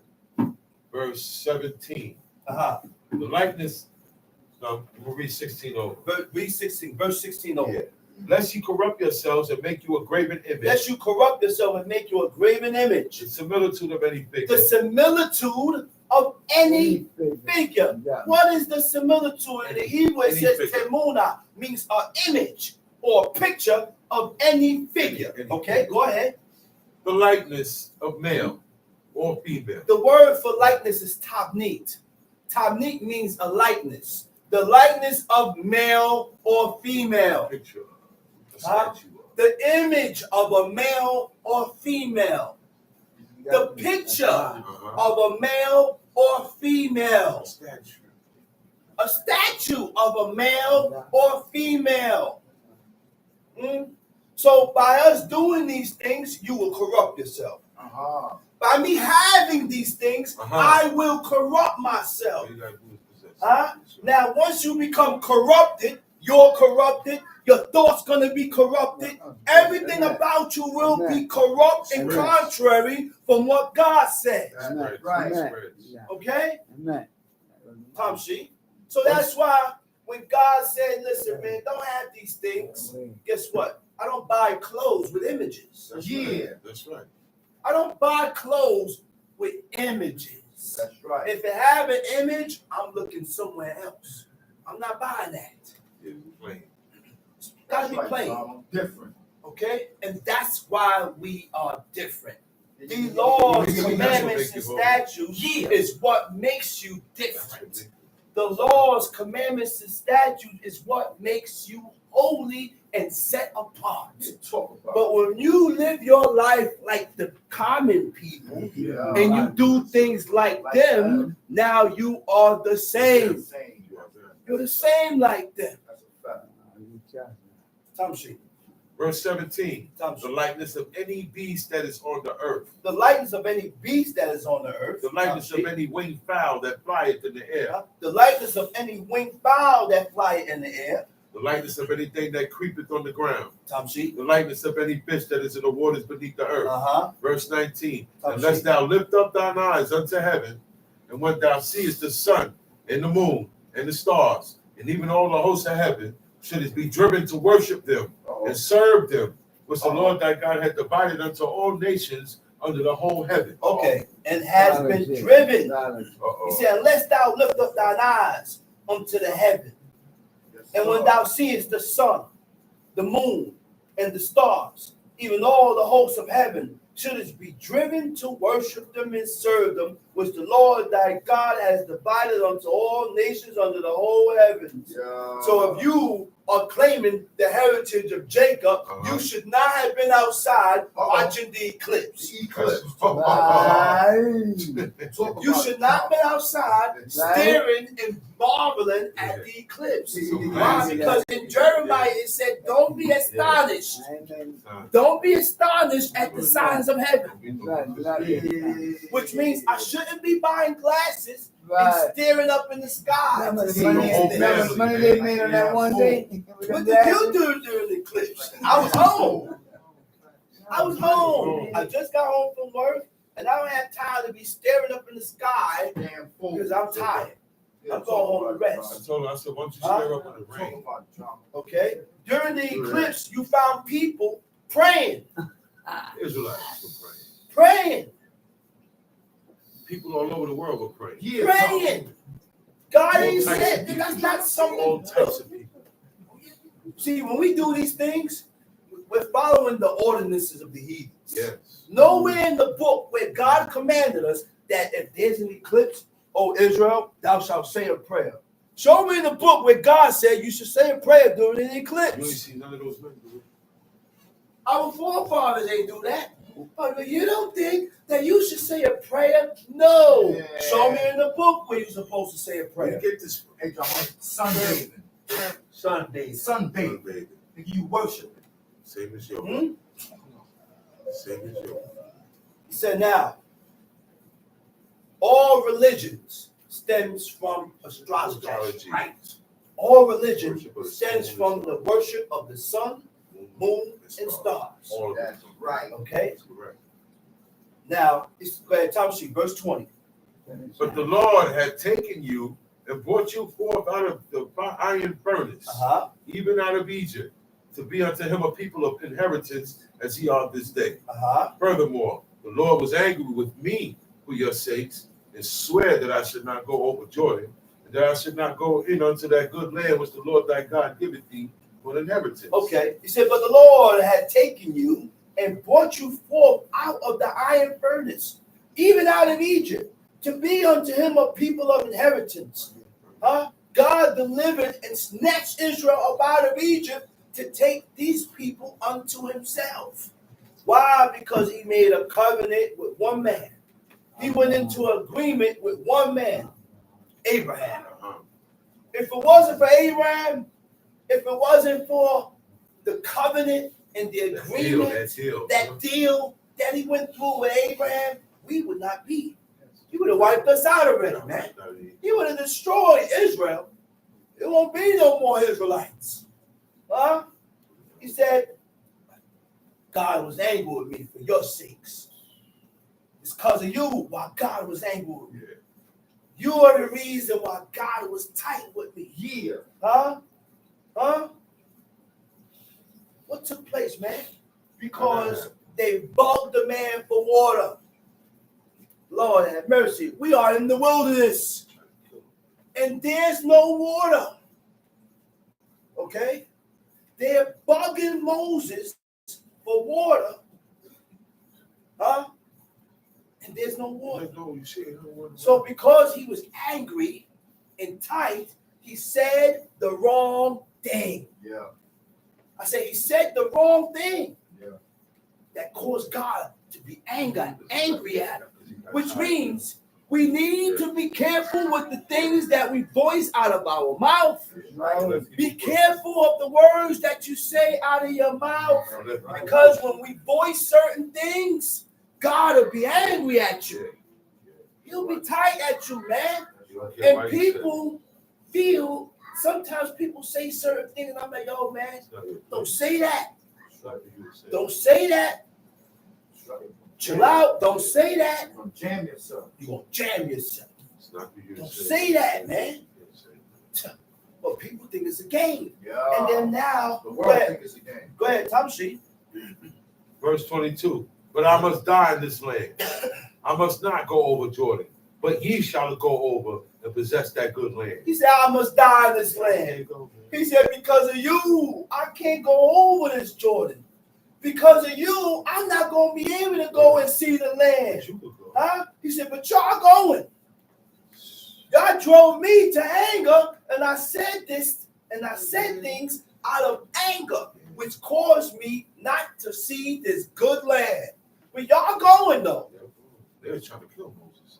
Y'all going. Go ahead, read. Take heed unto yourselves, lest ye forget the covenant of the Lord your God, which he made with you, and make you a graven image. Or, he said, go ahead, read the verse. Or the likeness of anything which the Lord thy God hath forbidden thee. That's it? That's the last verse, right? Well, it wasn't the last verse. The end of that verse. Okay. We're in verse 24. Yeah. He said, take heed unto yourselves. He said, lest ye forget the covenant of the Lord your God, which he made with you, and make you a graven image, or the likeness of anything, which what? Which the Lord thy God hath forbidden thee. God has forbidden us to have likenesses. Likenesses of male or female. Likenesses of any beast. Likenesses of creeping things. Likenesses of the constellations, flying fowl, constellations of heaven. Go ahead. Verse 23. Verse 24. 24. Yeah. For the Lord thy God is a consuming fire, even a jealous God. When thou shalt Go ahead, read. When thou shalt beget children and children's children, and shall have remained. He said, for the Lord thy God is a consuming fire, even a jealous God. Consuming fire is what? The holiness of God. That's the righteousness of the Creator, man. That's what that fire is. That fire is the holiness of the Creator. Read. Verse 25, when thou shalt beget children and children's children, and shall have remained long in the land, and shall corrupt yourselves, and make you a graven image, or the likeness of anything, and shall do evil in the sight of the Lord your God, to provoke him to anger. I call heaven and earth to witness against you this day, that you shall soon utterly perish from off the land, whereunto you go over Jordan to possess it. He said, I call heaven and earth. 2 witnesses to establish a matter. 2 witnesses to establish a matter. If you don't have 2 or more witnesses, you can't establish nothing. That's right. You don't know what happened. You ain't seen what happened. You wasn't even there. But people voice and say things, and they wasn't there. They don't know what happened. That's right. Wasn't even there. That's right. But you got a lot to say. That's right. You got so much to say. That's right. And then, by you not being there, you have already chose your whose side you on. That's right. This to tell you that we not really for God, man. Say it again, bro. We're not really for God. There's a situation that went down between 2 people. Between 2 people. The other third party heard, and he don't know what went down. He was just told. Yeah. And now he pops up on the scene with his chest pushed all the way out, 10 inches, and he's automatically angry with you. Yeah. You don't even know what took place. Exactly. Why are you angry with me? Talk about the drama. Do you know who started it? Do you know what happened? Listen, man, I can't be angry with you. Talk about the drama. I can't choose your side because you have cousins, brothers, Talk about it. sisters, relatives, friends. I need to find out what took place. I got to find out what happened. But automatically, the wicked has already chose sides. Thank you. You have chose sides. What you been alive about? Talk about it. And you got so much to say. Word. Talk about it. You had nothing to say. You didn't question what was saying. You haven't even questioned what happened or what took place or how it started. Talk about it, man. But you had so much to say and you want to voice your opinion off of something that you don't know what happened. Talk about the drama. This is why we need to read the book. That's right. This is why we need to read this book every day so these laws, commandments, and statutes can grow on you. That's right. So these laws, commandments, and statutes can be a part of you. That's It can right. be a habit, habitual, something that's done automatically. Yeah. So automatically, I'm not going to choose sides. The thing automatically, the first thing I'm going to ask is, what happened? That's what I'm going to ask. Tell me everything. What happened? What took place? Who started it? Because I can't be, I can't join your side, brother. Yeah, I can't pick sides, brother. I can't be partial. That's what God said. He said, don't honor the face of the mighty. That's right. Huh? That's He right. said, don't honor the face of the mighty. That's right. Huh? Or the poor. Rich or poor, they lie. That's it. That's right. Tom sheep. Verse 26. Verse 26. I'm not read that. Verse 27. 27. And the Lord shall scatter you among the nations. And the Lord shall scatter you among the nations. That happened. God has dispersed us. To scatter means to separate and go in various directions. To separate means what? To cause to move or be apart, disjoin, to split. And we went through that, man. Separate directions. We went through that. Through the transatlantic slave trade. Yep. I said through the transatlantic slave trade. It was a sad thing. Worldwide. Worldwide. All nations know about that. Yep. Okay? You will have a child. They will take your child, the mother crying, take your child and sell him to another owner. You ain't gonna never see your son again. Snatch your daughter, take them there. The people, we got scattered, man. Oh, yeah. We got dispersed and scattered. It was a sad situation, man. Next thing, you see the master using the black woman. Go to the store, he cohabitating with the black woman. She better give it up.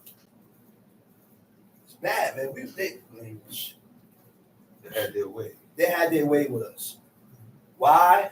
Because we despised God. Okay. Because we turned away from God.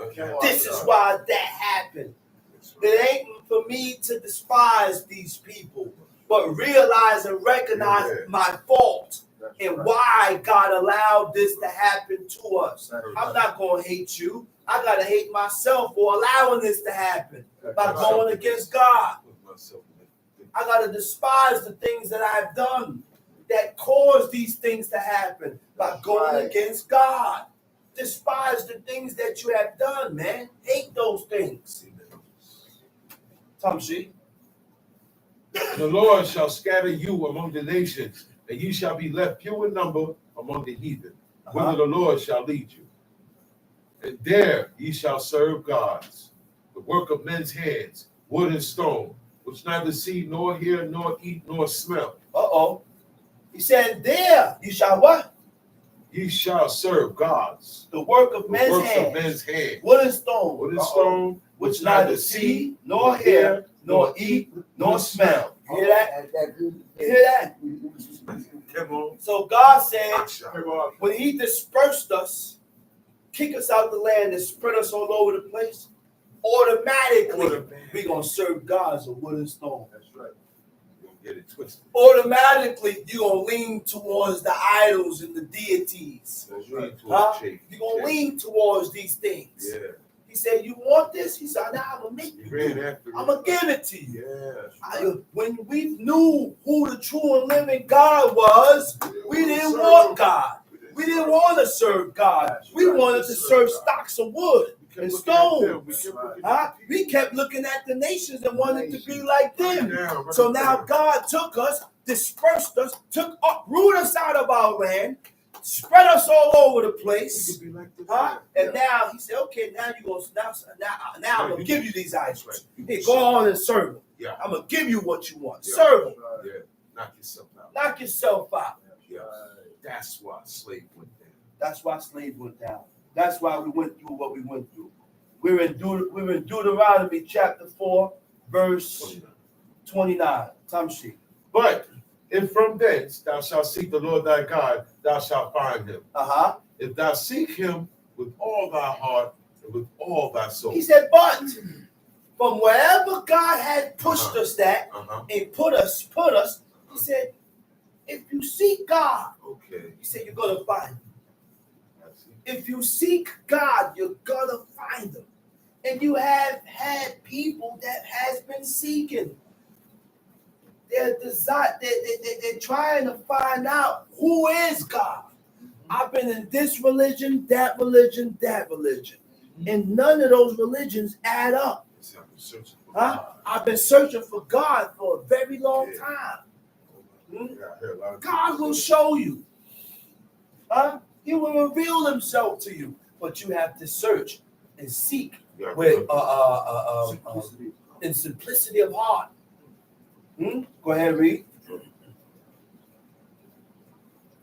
When thou art in tribulation, and all these things are come upon thee, even in the latter days, if thou turn to the Lord thy God, and shalt be obedient unto his voice, for the Lord thy God is a merciful God. Okay, cut that. He will not cut that. Let's go to Jeremiah chapter 13.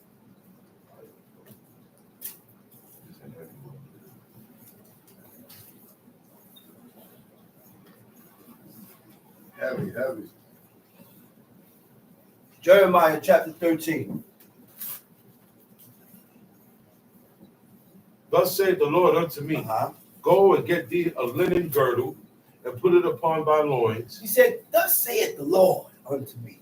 He said, go and get thee a linen girdle. A girdle only covers your loins. A girdle, this is one of the things that when Adam and Eve ate from the tree of knowledge of good and evil, they went and got leaves, aprons, and made girdles and covered their front and their back. They covered their front and they covered their back. Right? Why? What made them aware of them being naked? From eating from that tree that God commanded them not to eat from. Okay? Go ahead, read. Thus said the Lord unto me, go and get thee a linen girdle and put it upon thy loins, and put it not in water. Don't put it in water. So I got a girdle, according to the word of the Lord, and put it on my loins. And the word of the Lord came unto me the second now time. Your loins, hold that. That's verse 3, right? Yeah. Verse 3, right? Your loins covers from your waist to the end of your hip. Your loins covered from here down to your hip, end of your hip. That's the reason why when men wore their jeans below their nape, their hip starts around your hip area. When you wear your jeans below that, your loins is uncovered. Yeah. Your loins is uncovered. That's right. Okay? And this is why my father always say, hey, man, he said, cover your loins, man. Yeah. He said, man, pull your pants up, man. Yeah. Right.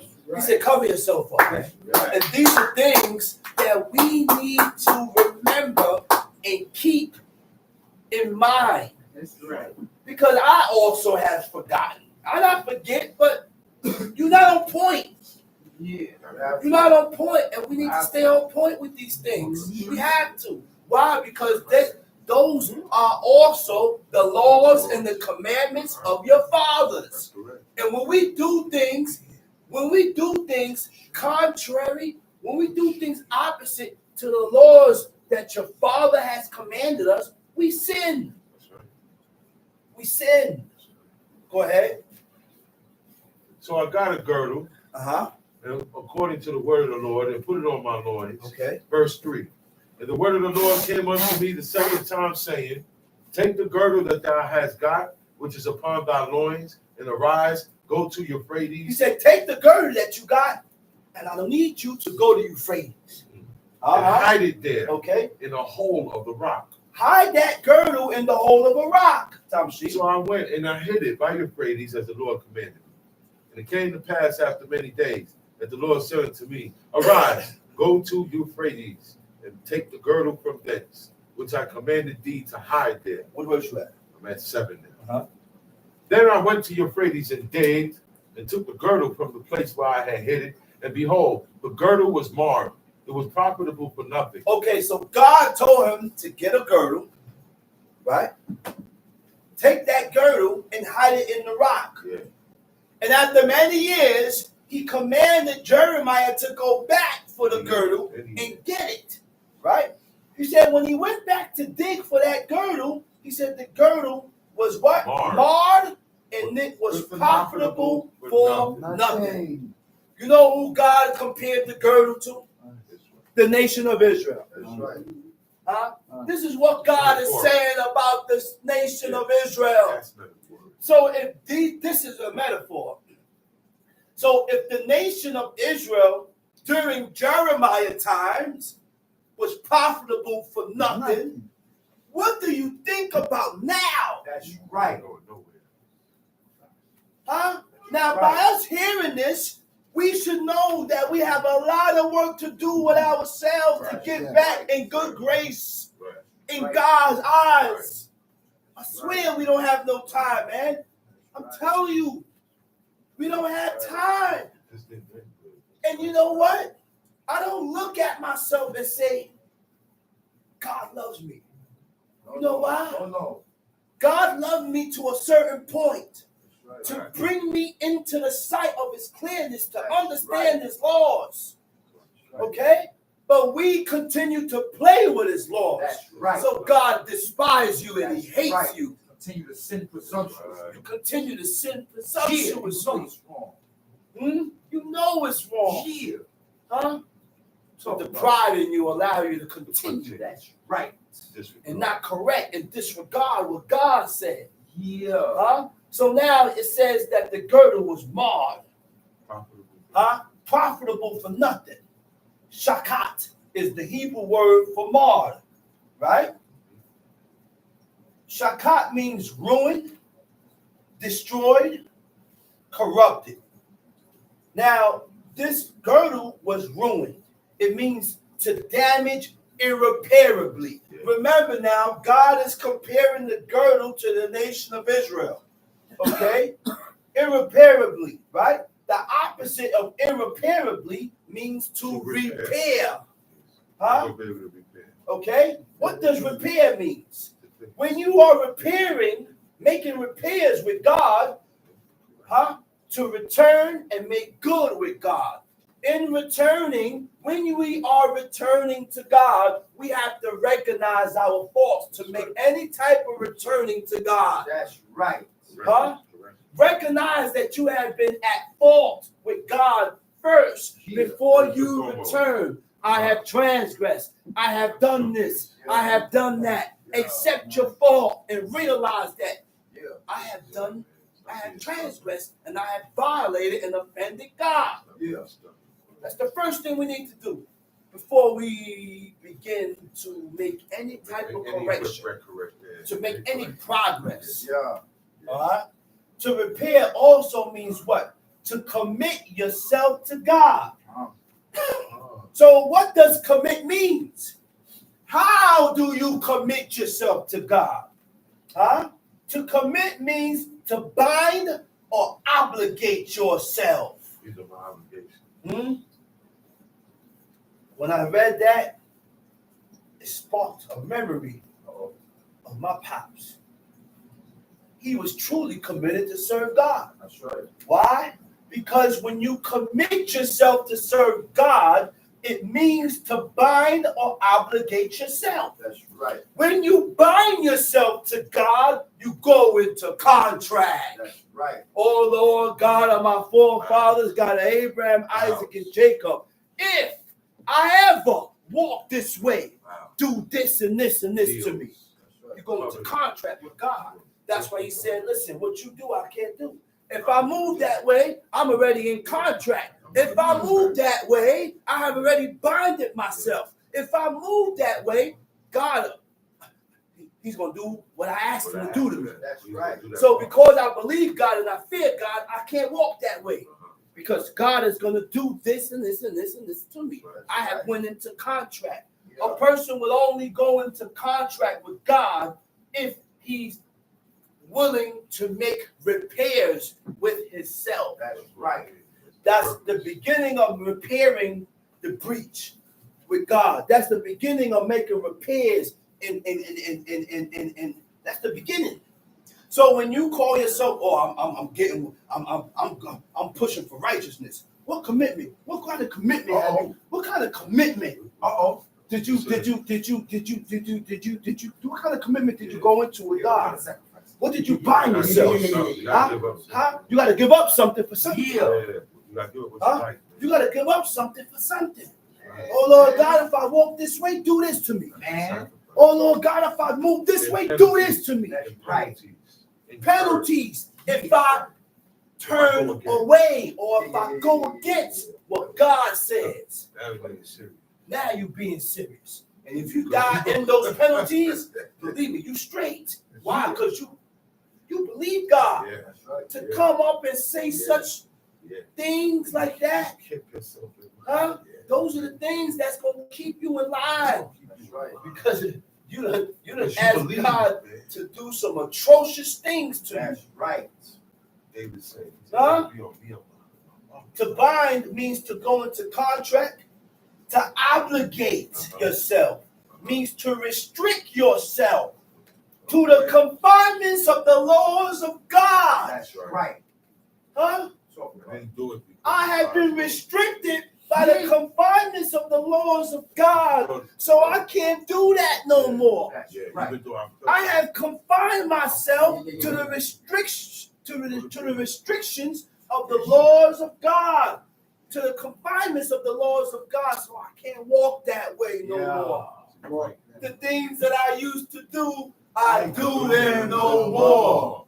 The things that I used to say, I say them no more.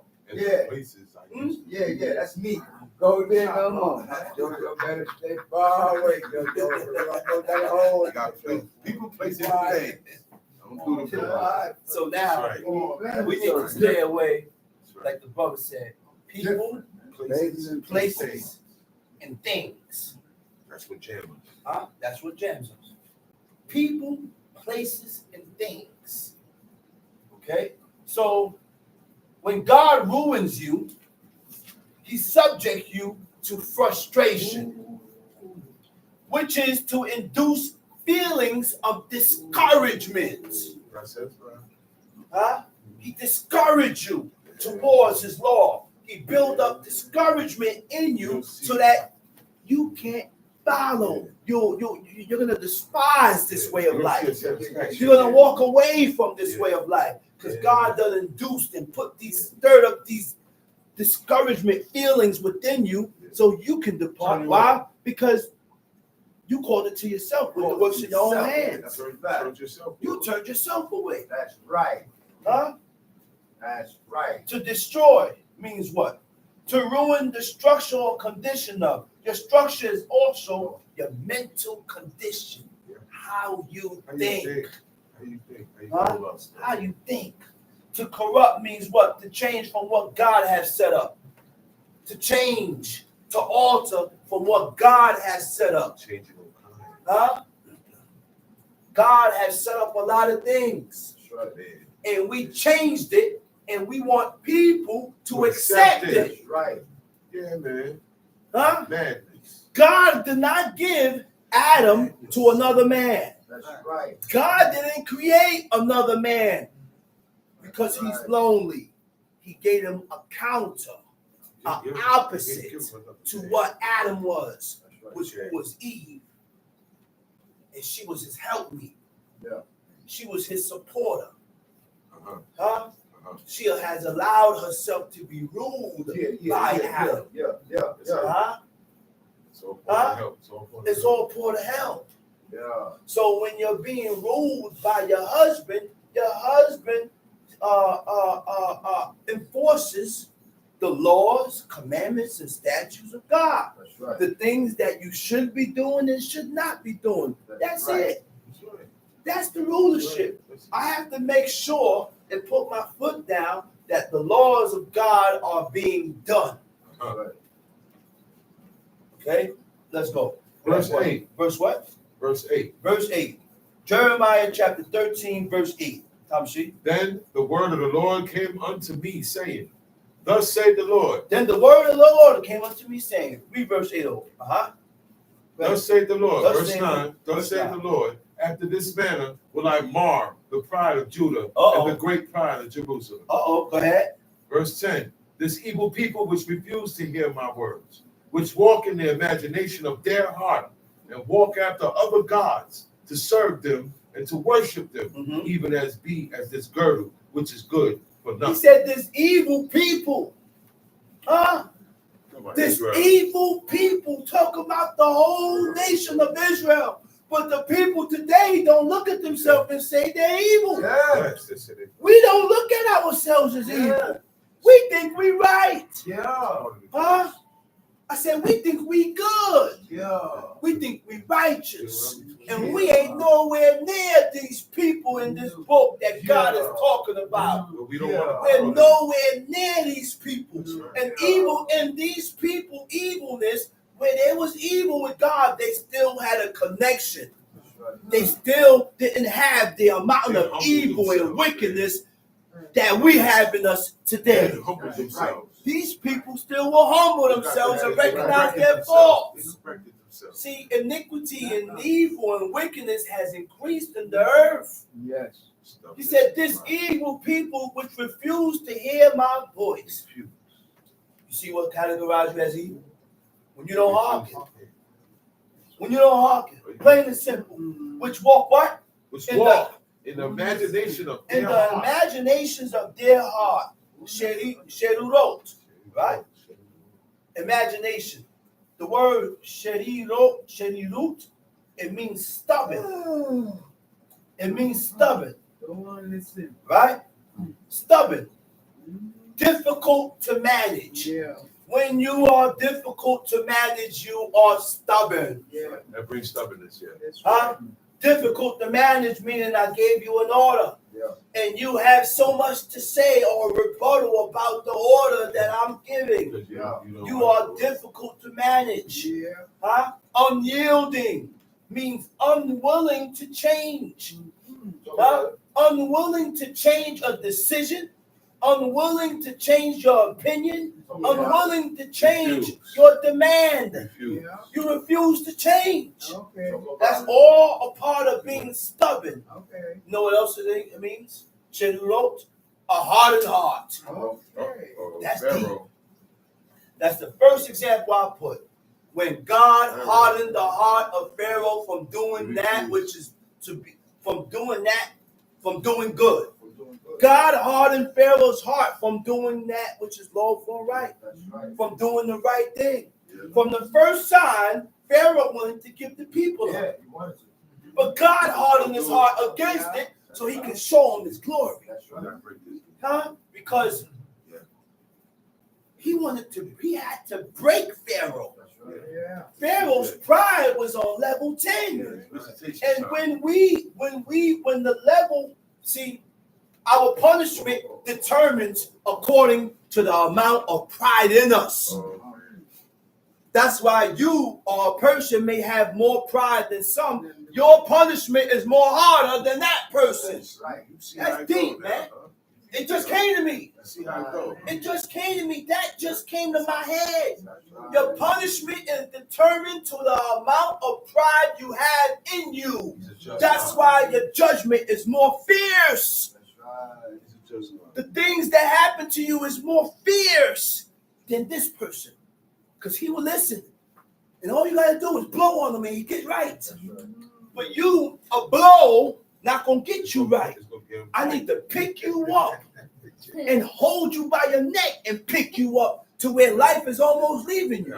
And then drop it for you to hearken. And you still may not hearken. Huh? That's why the judgment of Pharaoh, the judgment that God did to Pharaoh was severe. Because he went, look, after all the plagues, right? What took place? He left Egypt to go bring back the nation of Israel into subjection. Huh? So while he's behind the nation reached the sea. They start crying out. God and Moses went and cried out to God. You know what God told Moses? He said, why are you crying to me? I have made you a God in the sight of the people. He said, get the rod and go split the sea. How to demonstrate. Huh? Go demonstrate. God gave the pious and righteous men dominion over the constellations of heaven. Gave them dominion over the things that over the waters and the sea, over the elements. That's why they was able to do certain things. That's why Joshua was able to stop the sun. But when we sinned against God, we lost that. We lost it, man. Come see. No, hold on. Look at that, verse 10.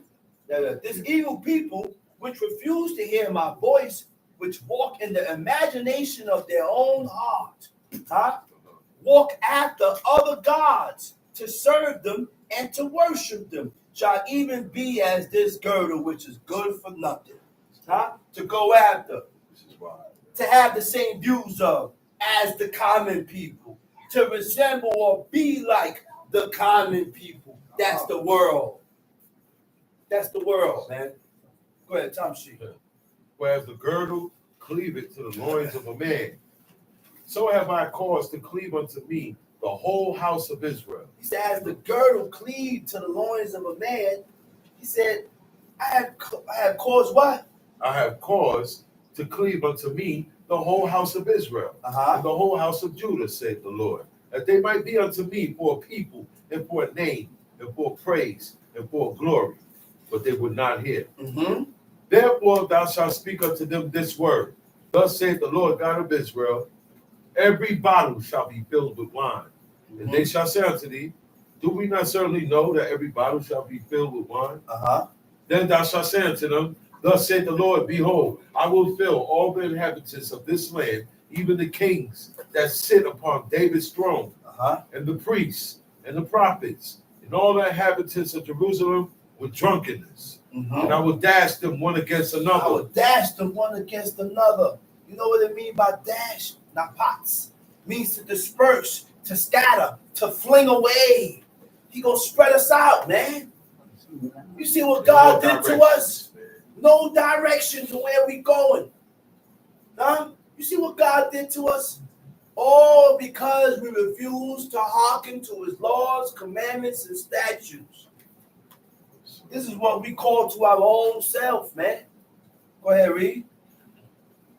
And I will dash them one against another, even the fathers and the sons together, saith the Lord. I will not pity, nor spare, nor have mercy, but destroy them. Come see. Hear ye and give ear, be not proud, for the Lord has spoken. Give glory to the Lord your God, before he caused darkness. And before. Read that verse 15. Verse 15. Hear ye and give ear, be not proud, for the Lord has spoken. He said, hear ye and give ear. Be not proud. Huh? He said, be not proud. Because when you're proud, that gets in the way from serving God. Because you begin to put yourself above the laws of God. First and foremost, I'm not going to recognize my fault that I did to you because I don't put myself above you. Huh?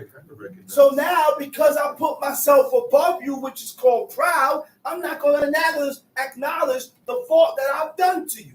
I'm not going to acknowledge the things that I did to you. Huh?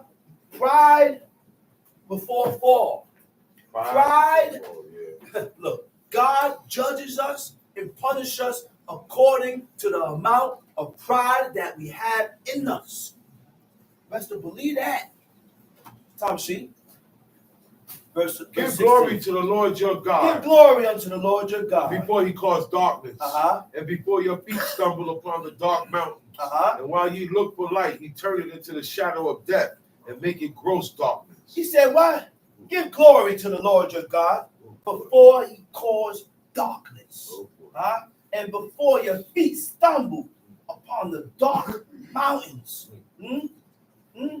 Now, stumble, nagat. It means a stumbling block.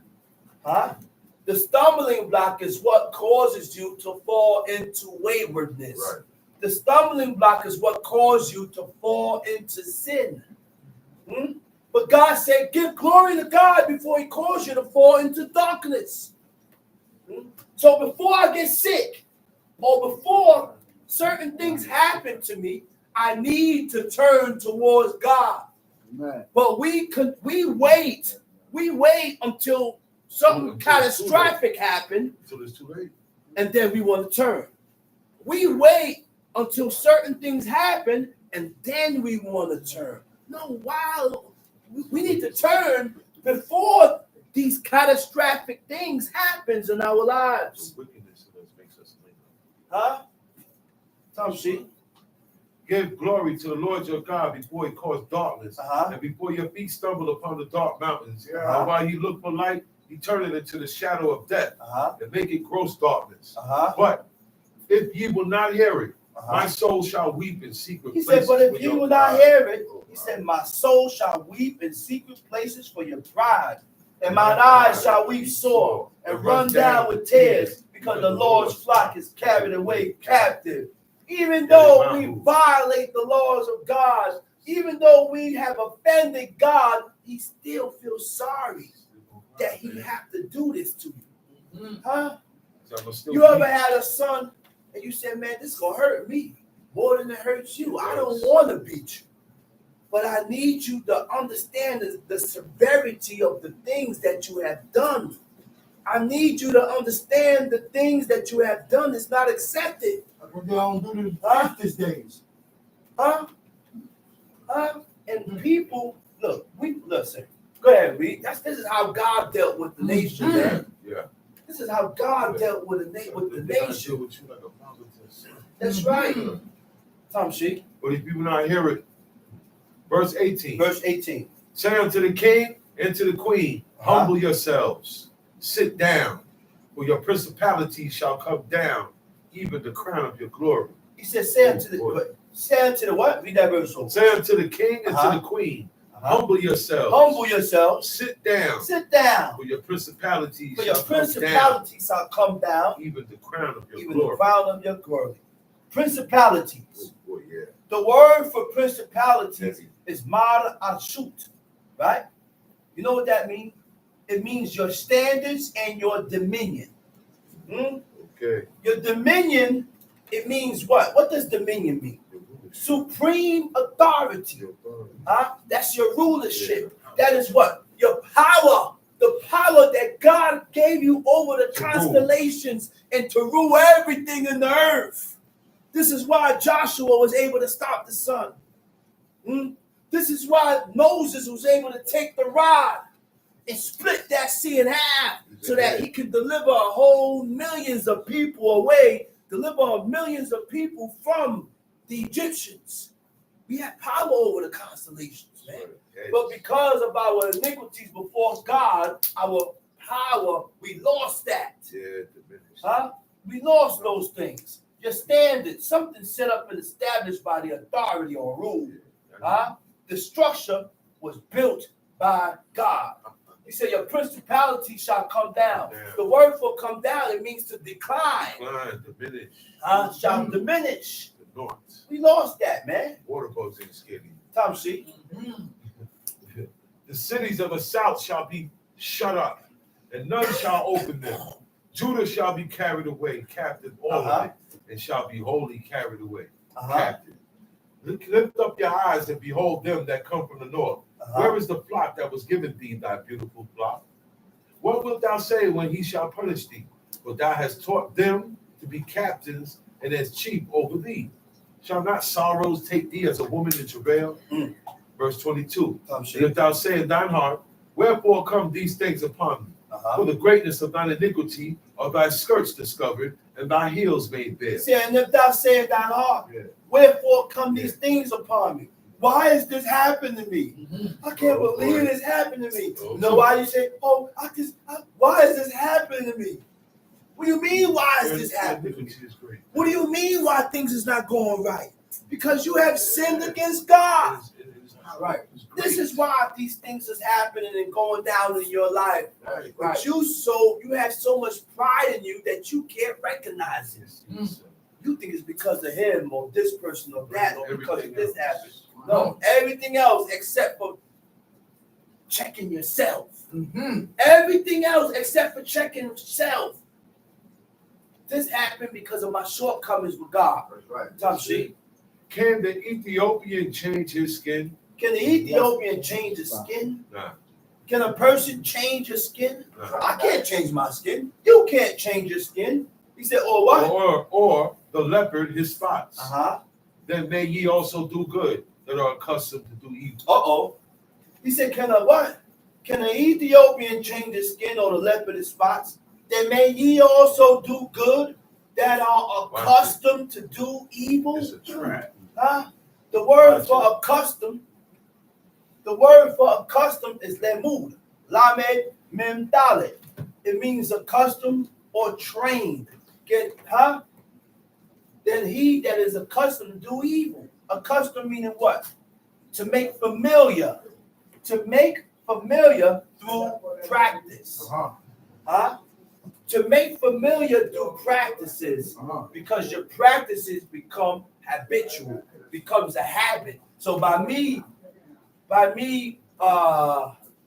doing something, by me causing myself to be familiar with the things that I'm doing, now it has become habitual. Now I have accustomed myself to doing this. To train means to direct the growth of. To form by instructions, disciplines, or drills. Now, what is drill? Drill is when you do something repeatedly, over and over. That's the only way we're going to get this. We got to do this continuously over and over so that these things can grow on us. All right? He said, therefore will I scatter them as the stubble that passeth away by the wind of the wilderness. This is thy lot, the portion of thy measures from me, saith the Lord, because thou hast forgotten me and trusted in falsehood. Therefore will I discover thy skirt upon thy face, that thy shame may appear. I have seen thine adulteries, and thy name, the lewdness of thy whoredoms, and thine abomination on the hills and the field. Woe unto thee, O Jerusalem! Wilt thou not be made clean? When shall it once be? Okay, cut that, and let's go to Psalms chapter 4. Psalms chapter 4. Psalms chapter 4.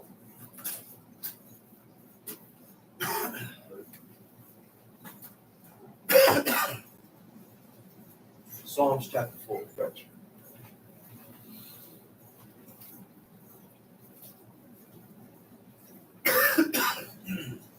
To the chief musician of Negino, a psalm of David. Hear me when I call, O God of my righteousness. Thou hast enlarged me when I was in distress. He said, hear me when I call.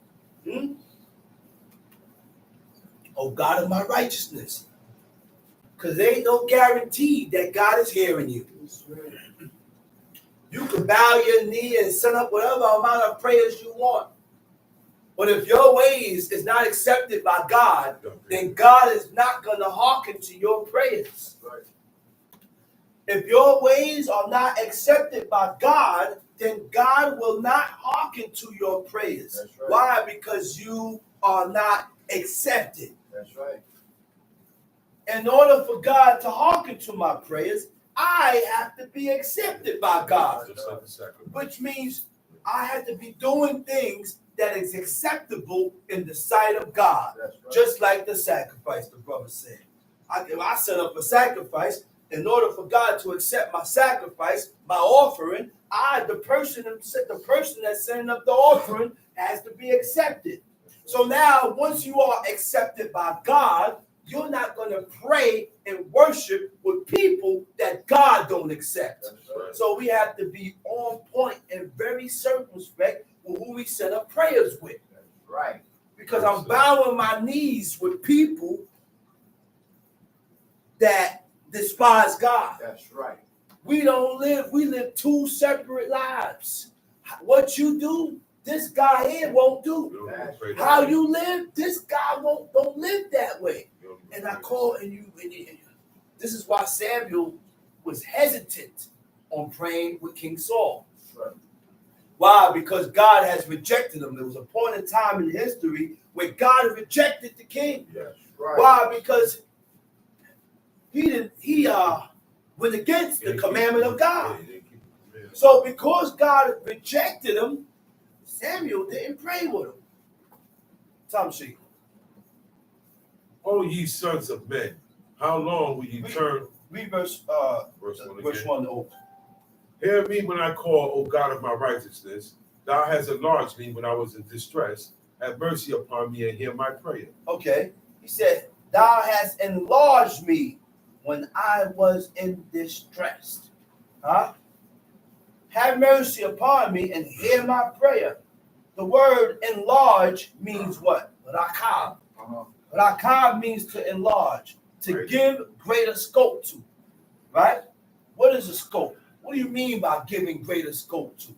A space or opportunity for unhampered motion or unhampered activity, which means you don't have a long rope. You don't have room for error. You don't have room for error. You don't have a long rope to hang yourself. Once you mess up, God already chastising you and correcting you. And this is the things that God does to the ones that he loves. Yeah, you under his scope. You have gained, that's when you know that you have gained the attention of God. That's right. When I don't have no room for error. When I mess up, I get hit quick. When I do something against God, I get hit quick. I get hit hard. Okay? Tom Sheik. O ye sons of men, How long will you turn my glory into shame? How long will you love vanity and seek after leasing? Now, hold up. He said, hear me when I call, God of my righteousness. Thou hast enlarged me when I was in distress, in affliction. I was in pain or suffering. Have mercy upon me and hear my prayer.